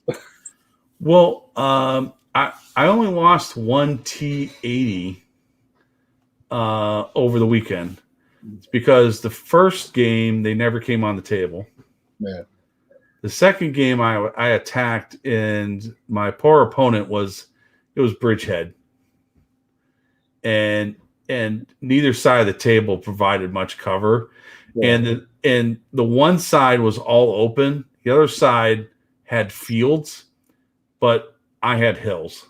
Yeah. So I just rolled up the hills, and all of a sudden, like, I just lasered stuff down the table. And it was like, 5 platoons were gone. And he's like, no artillery, no anti-air. He had Gepards. No Gepards. I took out a whole bunch of, I don't want to say Stinger missiles, but he had the US Cav with the Humvees. Yeah. I targeted and hit it.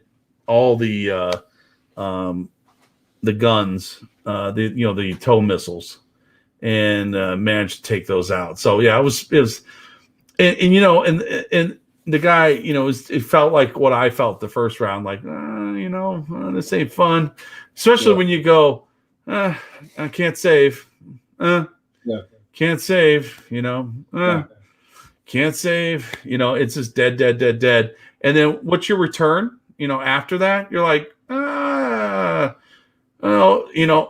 other than start yelling, medic,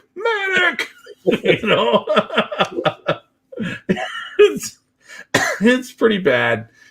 So anyway, what was really bad about that? I still had some carnations, and he came on. His reserve, which was the first one, was Leo 2s. So 3 of them pop on the table, go after my recon that did the side move, right? Pops 2 of them, bails another one, which is, you have to roll 1 to bail. Yeah. But my carnations were within spitting distance, and I actually made the cross checks, brought all 3 on the side, and rolled a 5 and 6 to hit. and I'm like, hey, you know what? My 5 points just took out your 33. Yeah. Yeah. So yeah, I popped 2. Then my infantry was not too far from there, and I assaulted. Yeah, it was. By the way, the game was kind of over by then. And then the last one, which was little JB. He had West Germans with the Israelis, no pariahs. He got the match he was looking for, which is fine. But once again, turn 1, I think I popped 4 units, and and I'm like, okay, I got the 3 points I want, because going through Israelis trying to get the objective on no retreat, it's like, yay. And I did manage to get my T-80s within 8 of the objective. But here's the disappointing thing about T-80s. Their counterattack is a 4+. Yeah, and it's like Euro version, right? Yeah, well, the thing is, he has nothing that could hurt them. I took them all. I took it all out. And okay, hold on. He had a whole bunch of Leo 1s. Leo 1s come on the table. They take out one of my platoons, and all of a sudden, all those bump 3s, whew, gone. Yeah. And then it was like, and then 2 turns later, the rest of his Leos come on it. So the 1 IC and 2 sets of 4 gone in 1 turn. It was just like, and I was sitting there looking at the objective, but you know what? He assaulted. I rolled less than a 4, and I had, that was turn 6 by that time. Had to move out of 6. I'm like, okay, game's yours. I tried, I was there, I was rolling dice for a win, but once again, just death and destruction all over the place. And wading through all that stuff was like, yay, and it was, by the way, the only direction you can go was forward. And so, yeah. Anyway. Yeah, there's so much stuff at 105 points. I mean, I feel the same way about Soviets. It's just, especially the PTRs, which to me are probably the best value, especially with the spigots, because you can get a bunch of spigots in them. And just trying to wade through all that stuff. I mean, you just need turns upon turns upon turns of just artillery coming in, focused on kind of one little area. By that time, all the other stuff's coming on from reserve. John also had 5 T-80s, and it's just it kind of wears you down. By that 3rd game, I was just like, you know what? I know why I don't play Team Yankee very often. Yeah. I guess the novel, like 80 points, and that is at least gives you room to kind of like maneuver and build a flank. But yeah, I do like the models. Yes, absolutely. Yeah. Love the models. Well, you have anything before we move on to the next topic? You have anything else about Wolfkrieg? Which, by the way, Wolfkrieg. Next topic. We've been on for 2 hours. No, we've been going through topics. Okay. This is actually a pretty good clip for us. Hard Knocks Games in Kentucky. They've been doing Wolfkrieg for many years.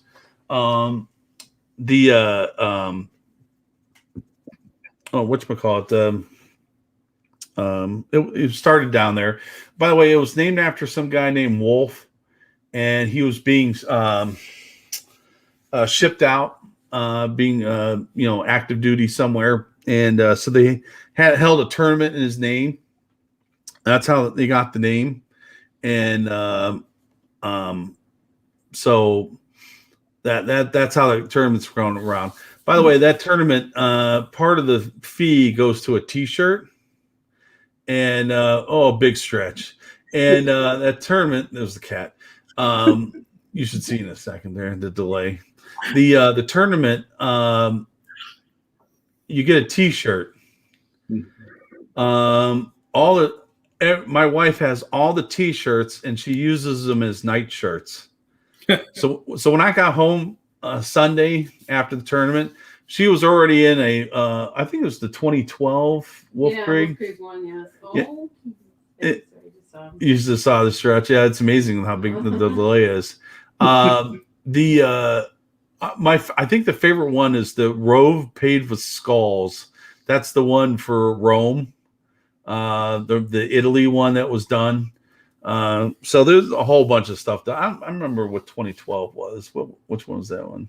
Yeah, I've heard about Wolfkrieg for a long time, but it never worked out for me to go there. And so I've always heard great things about it. And finally, this year, it just worked out where, I wasn't traveling or something like that. And I'm glad, Jake and I drove out for that. I'm glad we went. Those guys, Chad, and I feel what the store owner's name is, Adam or Alex or something like that. Great people. The store is fantastic. Love their collection of paints and stuff like that. It's one of the best I've seen. And everybody there is fantastic. I had a great time. When I TO'd Masters, I'm coming back, for Wolfkrieg, and glad I did. So hopefully we'll be able to next year when they run it, we'll be back at max capacity and have a five round tournament. Well, from your lips to God's ears. I hope we're full capacity next year. By the way, on the paint section, they have the full line of ammo by MiG, AK, Leo, and everything that you could possibly. Yeah, all the good stuff. Everything. I mean, when I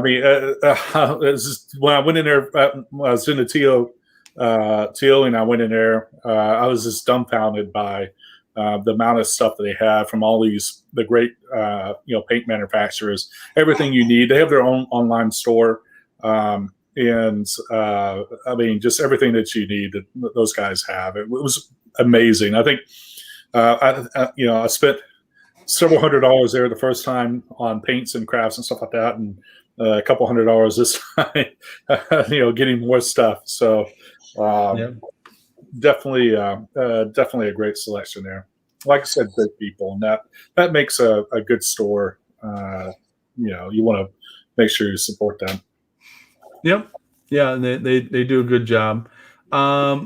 So it kind of wraps up our Wolfkrieg segment.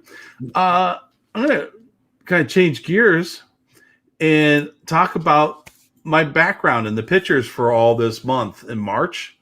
Does that look familiar? That table, not the table itself, but what it represents. Yeah. It's Remagen. Mm-hmm. So this is a Remagen table. I know the guy who made this table. Okay. Let's put it this way. He built a great table, but in life, he built a great table with a bridge, right?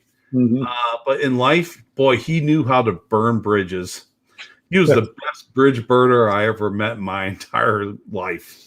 But anyway, so yeah, he built this great table. And so I got this picture of it. And well, anyway, the battle for the bridge at Remagen was in March. So for March, I've had this in the background, kind of just out there. But the kind of something happened yesterday. So I'm going to tie all this in. This fellow, George Siegel, passed away yesterday. He's an actor. Now, what's the deal with George Siegel and Remagen? Well, he played in the movie. Damn French. The bridge at Remagen. He was the lead role. This lieutenant that was to take out the bridge. So there it is, the tie-in. When I heard that he passed away, and I'm like, oh, wait a second, I think he was in that movie, and I'm like, oh, well, anyway, I'm just going to. So I had Ann do some research, and this movie. Well, what year was the movie? 1969. 1969, right? Mm-hmm. So we're gonna play the trailer. Or at least the sound of it. The sound of the trailer. Now, remember, this is 1969, and this is the trailer for the movie. You may have to turn the speaker a little bit. All right, go ahead. Okay, ready? Yeah, I'm ready. At the outset of the Second World War, 136 bridges spanned the Rhine River into the heart of Germany, as the Allies chased the fleeing Nazis back into the fatherland. These bridges were methodically destroyed by Allied bombers and by German demolition teams. On March 7, 1945, a single bridge remained. What had once been an insignificant railroad trestle was now the single most important objective in the European campaign. This was...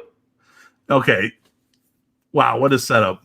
I mean, just pretty much just, you might as well be reading the preface of the book, right? By the way, it was a book. Yeah, so it's like, how many bridges? 130 something going over the, I don't think, was that going over the Rhine? Anyway, this is the last bridge intact, right? So there's the whole setup. So you have, boy, you thought we were windy? So it's a 1 minute setup about what's going on. All right, so you're like in the audience, you're like 32 seconds. Yeah, 32 seconds. Oh, a minute sounds better. Anyway, it sounds like a minute of your life about setup. You're like, oh, okay. Bridges are important. Building bridges are important. Okay. All right. Go ahead, hit it. Okay. This was the bridge at Remont.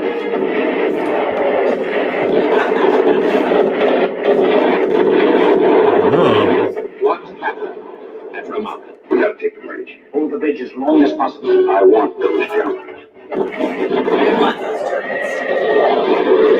The bridge at Remont had to fall to the Allies or under.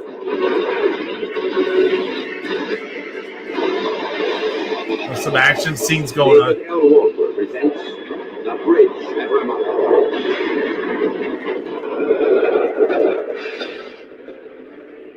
Starring George Siegel as Lieutenant Hartman. Okay, hold on. Okay, so George Siegel as Lieutenant yeah. Hartman, Now, all right. So I took a look at George Siegel as Lieutenant Hartman. Mm-hmm. Actually, you know what Hartman's first name is in the movie? It's Phil. Phil Hartman. Oh, no, get out. Oh, yeah. Hey, you know what? You might remember me from other films like, Who's Afraid of the Virginia Woolf and some other stuff. And, all those rom-coms with Elizabeth Taylor, Mm-hmm. and Babs. He did a lot of rom-coms. I mean, like, I was taking a look at his, like, history. Really? A lot of stupid amount of rom-coms. Oh, Okay. I'm George like, Segal did? huh? Yeah. Oh, yeah. Yeah. Siegel, I think. George Siegel. Seagal. Segal. Whatever. I don't know. Oh my God. Could you remake the movie with Steven Seagal? Oh my God. Steven Seagal. You'd be up there perched on top of the bridges, Yeah. in the splits. Doing the splits from the two towers. All right. Now, okay, guys. Now remember, this is 1969. Okay. And there's something coming up that if you play D&D, you're like going to zoom right in on it. Pointing it out. Here it comes. He had the guts for war. No stomach for it. The quicker you boys get down there, quicker they blow the bridge, quicker we got maybe 6 enemy divisions broken. 6 enemy Fucking divisions. boy, you learn from me. I promise you a unit citation. Yeah. Major, sir. There's nothing my boys would appreciate more. Sir. And Gazara as Angel. If it Angel. shines, he'll steal it. If it moves, he'll kill it. Okay, pause it. Yeah, If it moves, he'll kill it. yeah. If it's alive, he'll kill it. If he moves, he'll steal it. Okay. His name's Angel. I'm like, oh my god, he's the rogue of the party. Yeah. Hey, he's the rogue. Oh, okay, I know that role. Oh, the first one's the fighter, you know, and he's probably a Grizzled fighter. you know, or next he's probably the paladin, you know, right? He's like, you know, can't we all just get along? You know, but I know my duty and I'll do my duty. And the next guy, Angel, he's the you know, he's the guy that he's the the rogue, you know, he's stealing things or you know, capping people. You know, what rogues do. By the way, in the picture here, that's Angel, and that's your paladin. So that anyway. All right. Now, by the way, I've never seen anyone hold an assault rifle that way. You know, It's really good aim for that, even though it's going to bounce all over the place. oh yeah, but it looks good for the poster. All right. And by the way, I think now they're going to talk about the Germans here. Okay. This is a long trailer. It is well. At the outset of the Second World War, Oh my gosh, what did I do? 136 bridges spanned, I stopped it. And then You started again. Awesome. starring George Siegel as Lieutenant Hartman. He had the Phil Hartman. Civil War. He had yeah. Basically, We got maybe 6 enemy divisions caught in battle. I'm going to pop up here. I'm going to try to go. now if memory serves me, people that were really holding the bridge, there was a convalescent unit that was holding the front of the bridge. Oh, yeah? Yeah, they're not going to stop much. But Major, sir, there's nothing my boys. Oh, Nothing my boys would appreciate massive. Okay, more. getting your ass a medal. Lieutenant. You got no ambition. No, sir, the Angel, you're a pig. Well, out of this war rich. A dead angel. Robert Vaughn as Major Proof. He was ordered to destroy the There's the bridge. Germans. He was determined to defend it. The most immediate problem is not to blow the bridge up, but to keep it up. But is it not true that Führer has ordered the bridge destroyed? Yeah, right. Hold on. So, by the way, that is the most lackluster. The Germans like, you know, it's a nice bridge. Why do we want to blow it up? You know, I mean, what? It's like, you know, that's a good question. Why didn't he want to blow it up? Hey, you know, it's the last. You get across, and you know this, that, and the other. But it's like, I don't know why he didn't want to blow it up. By the way, he did try after some point. Okay, Okay. it's a nice bridge. It's a nice bridge. I don't know what Mario's doing there. Oh, gosh. Why did that?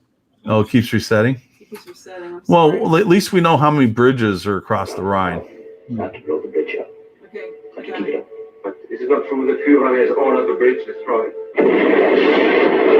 Bradford Dillon, Anna Gale, and guest star E.G. Marshall. Who's E.G. Marshall? E.G. Marshall. Yeah,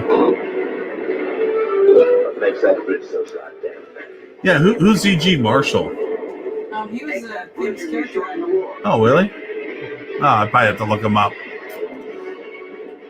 It's a death trap. Yeah, it's not a bridge; it's a death trap.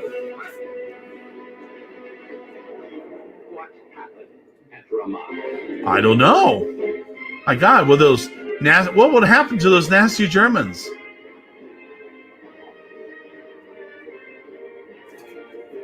Love music. Really? Who did the music? I don't know. I don't know. That's the end of it. Is that the end of the trailer? How long was that trailer? That trailer is 3 minutes and 6 seconds long. 3-minute trailer. Uh-huh. Yeah.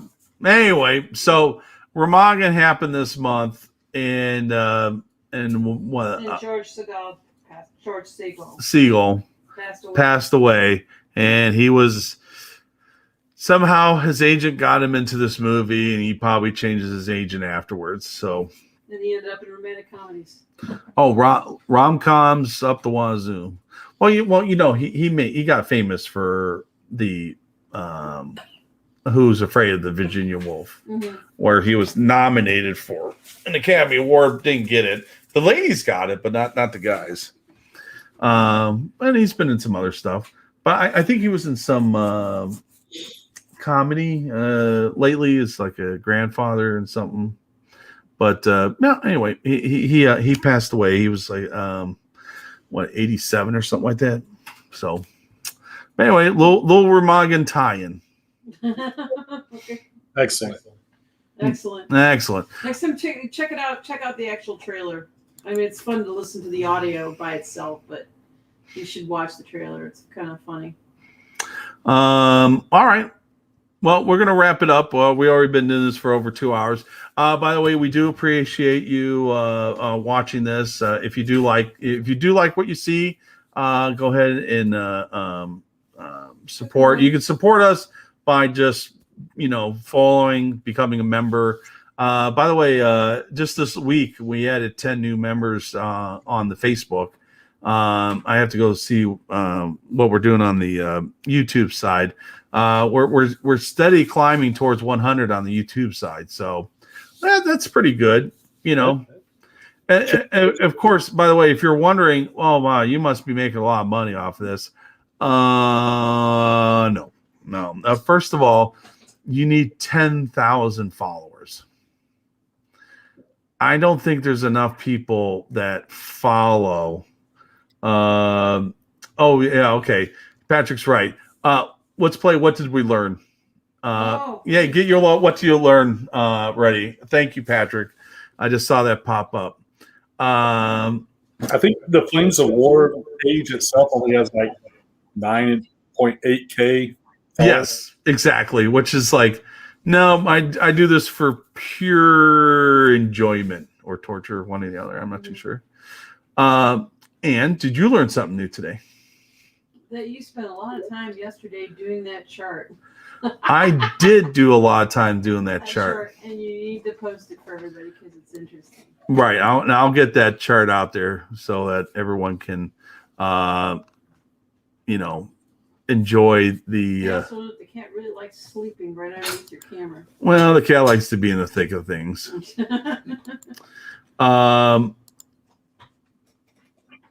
Okay.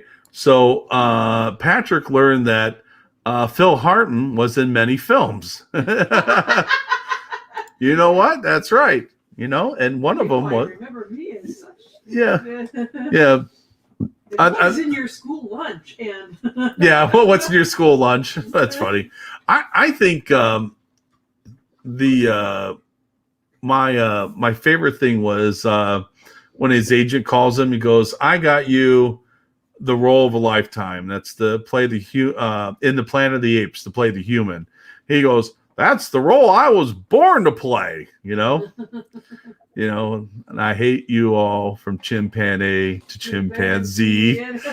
You'll never make a monkey out of me. Yes, musical. Yeah. Oops, I was wrong. It was Earth all along. The musical version. Yeah. Oh my gosh. The good old days. We got Owen. George Segal was an actor. Yeah, he learned that. He's not related to Steven Seagal. And Steven Seagal was not in the movie The Bridge of Remagen. No. Seems my God. Could you imagine that? It was like because the thing is, I don't know if Steven Seagal knows this, right? Part of the reason for you want to be hold on a second here. I want to make sure this is all right. Okay, I just want to make sure my thing's not syncing. You want to do the hero's journey, right, in a story, right, and that's how the character grows. right. Good examples of movies that suck because the character doesn't grow. Captain Marvel. Mm-hmm. She's just awesome. So it's like, okay, great. How does she grow? How does she overcome? How does she become better? She's awesome to begin with. So there's no hero's journey. A good movie with hero's journey in it. Star Wars. I mean, that's the quintessential, Luke Skywalker and the hero's journey. What's another hero's journey So one? what is this about Steven Seagal though? Because he doesn't do hero's journey. Oh, He is perfect from the set out. He will not play weak at all. Okay. Mhm. And the thing is that by being weak and overcoming it, you actually become stronger. Well, the original Captain America First Avenger film. That was the hero's journey. Oh yeah, right. The first Avenger, Captain America. Yeah. Yes, that is definitely a hero's journey. Yeah. Being the little scrawny guy and then overcoming to be Captain America. Or, well, accepting it. Well, actually, Lord of the Rings. Yeah. There, many people go through the hero's journey, but Frodo's the major one in that, and that's literally the hero's journey. So anyway, but Steven Seagal will be like, we could take this bridge. I'll take it by myself. And anyway, he goes out there driving a Volvo truck and takes it all. All right, I'm always amazed when I read these, so let's take a look. Eric says, today I learned that German guy from Grey Wolf is totally worth it and would like to ask everyone to spend some time with the ones they love this weekend. The honor of my father who passed away. Oh, sorry, Eric. Your father passed away a month ago. Sorry to hear that. Our condolences. Yeah, that's sorry to hear that. So, we'll be definitely spending time with people we love. Yeah. I'm always doing it. I'm surrounded. I'm lucky. Oh, right. Yes, Paul. Hero's Journey, Unforgiven, the three main characters. Oh yes. Yep. Definitely. Even though they're the one that Clint Eastwood plays is his journey is a scary journey. Because he bottles that that badness, or evilness, and then it comes on out anyway. But anyone else have what did we learn? Did I ask you, Brian? What did you learn? What did you learn, Brian? I learned there's a lot of bridges over Morgan. There's 136 that crossed that river, and at the time that was the last bridge. And what's interesting is that the Air Force was taking them out, and the Germans were taking them out, right? And it seems like the Army wanted a bridge. I don't know. Was the Air Force didn't get the memo or something? Oh, by the way, we want, can we have a bridge to cross somewhere? Anything? Anyway. Still looking for, I know I got some people on there. You go, what did you learn? Anything? Did I learn anything today? I'm always learning something. It's always so much. We learned that you don't like Team Yankee anymore.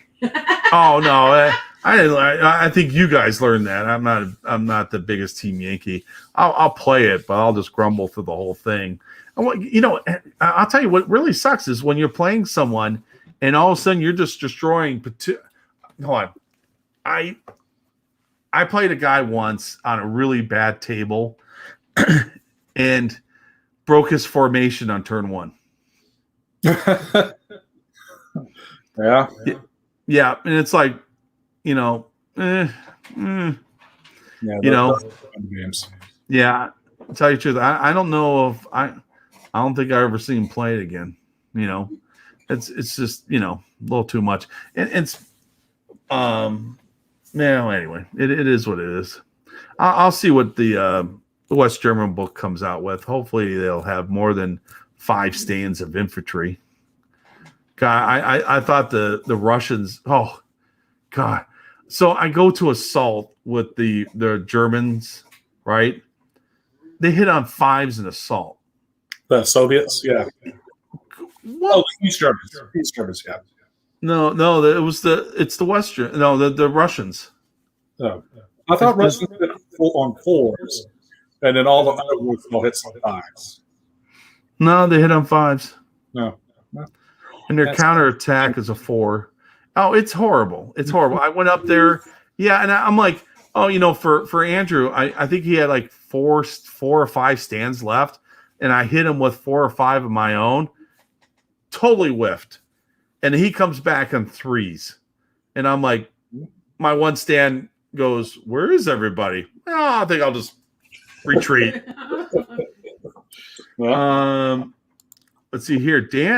Daniel, I learned that the best way to mix up the 1/16th pack front is with a brand new number -2 card from Bagration.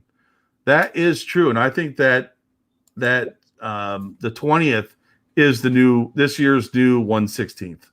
Yeah. So, yeah, I think that's the way to go.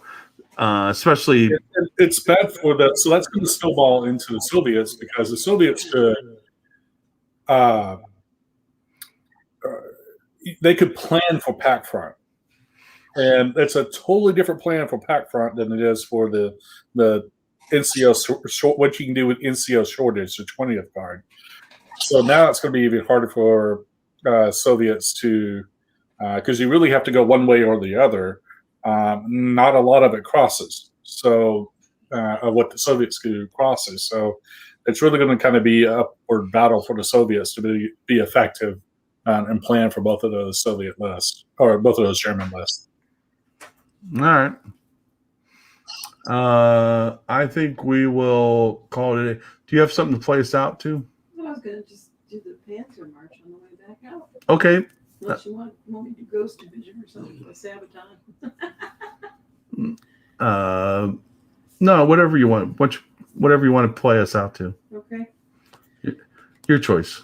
I shoot. Alright. Since we did start out with Germans, we can finish with them. I made the comment before this, the whole song about being your tank is your coffin. Yeah. That's true if you're going to be in a Hetzer.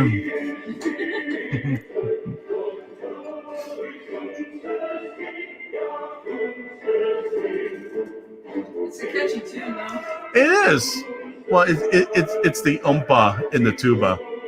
Boom, boom, boom, boom, boom, boom, boom. Let's keep in tune, or keep in time.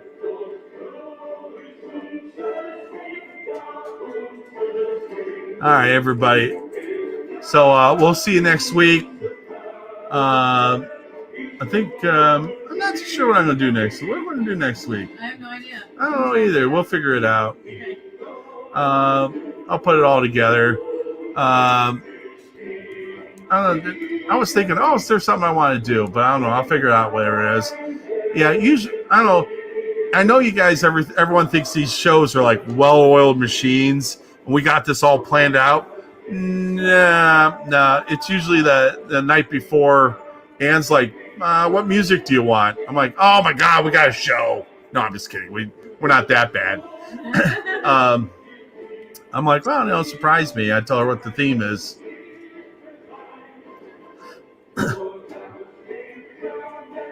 All right, everybody. We'll end it here. We'll end your misery, and we'll see everyone next week.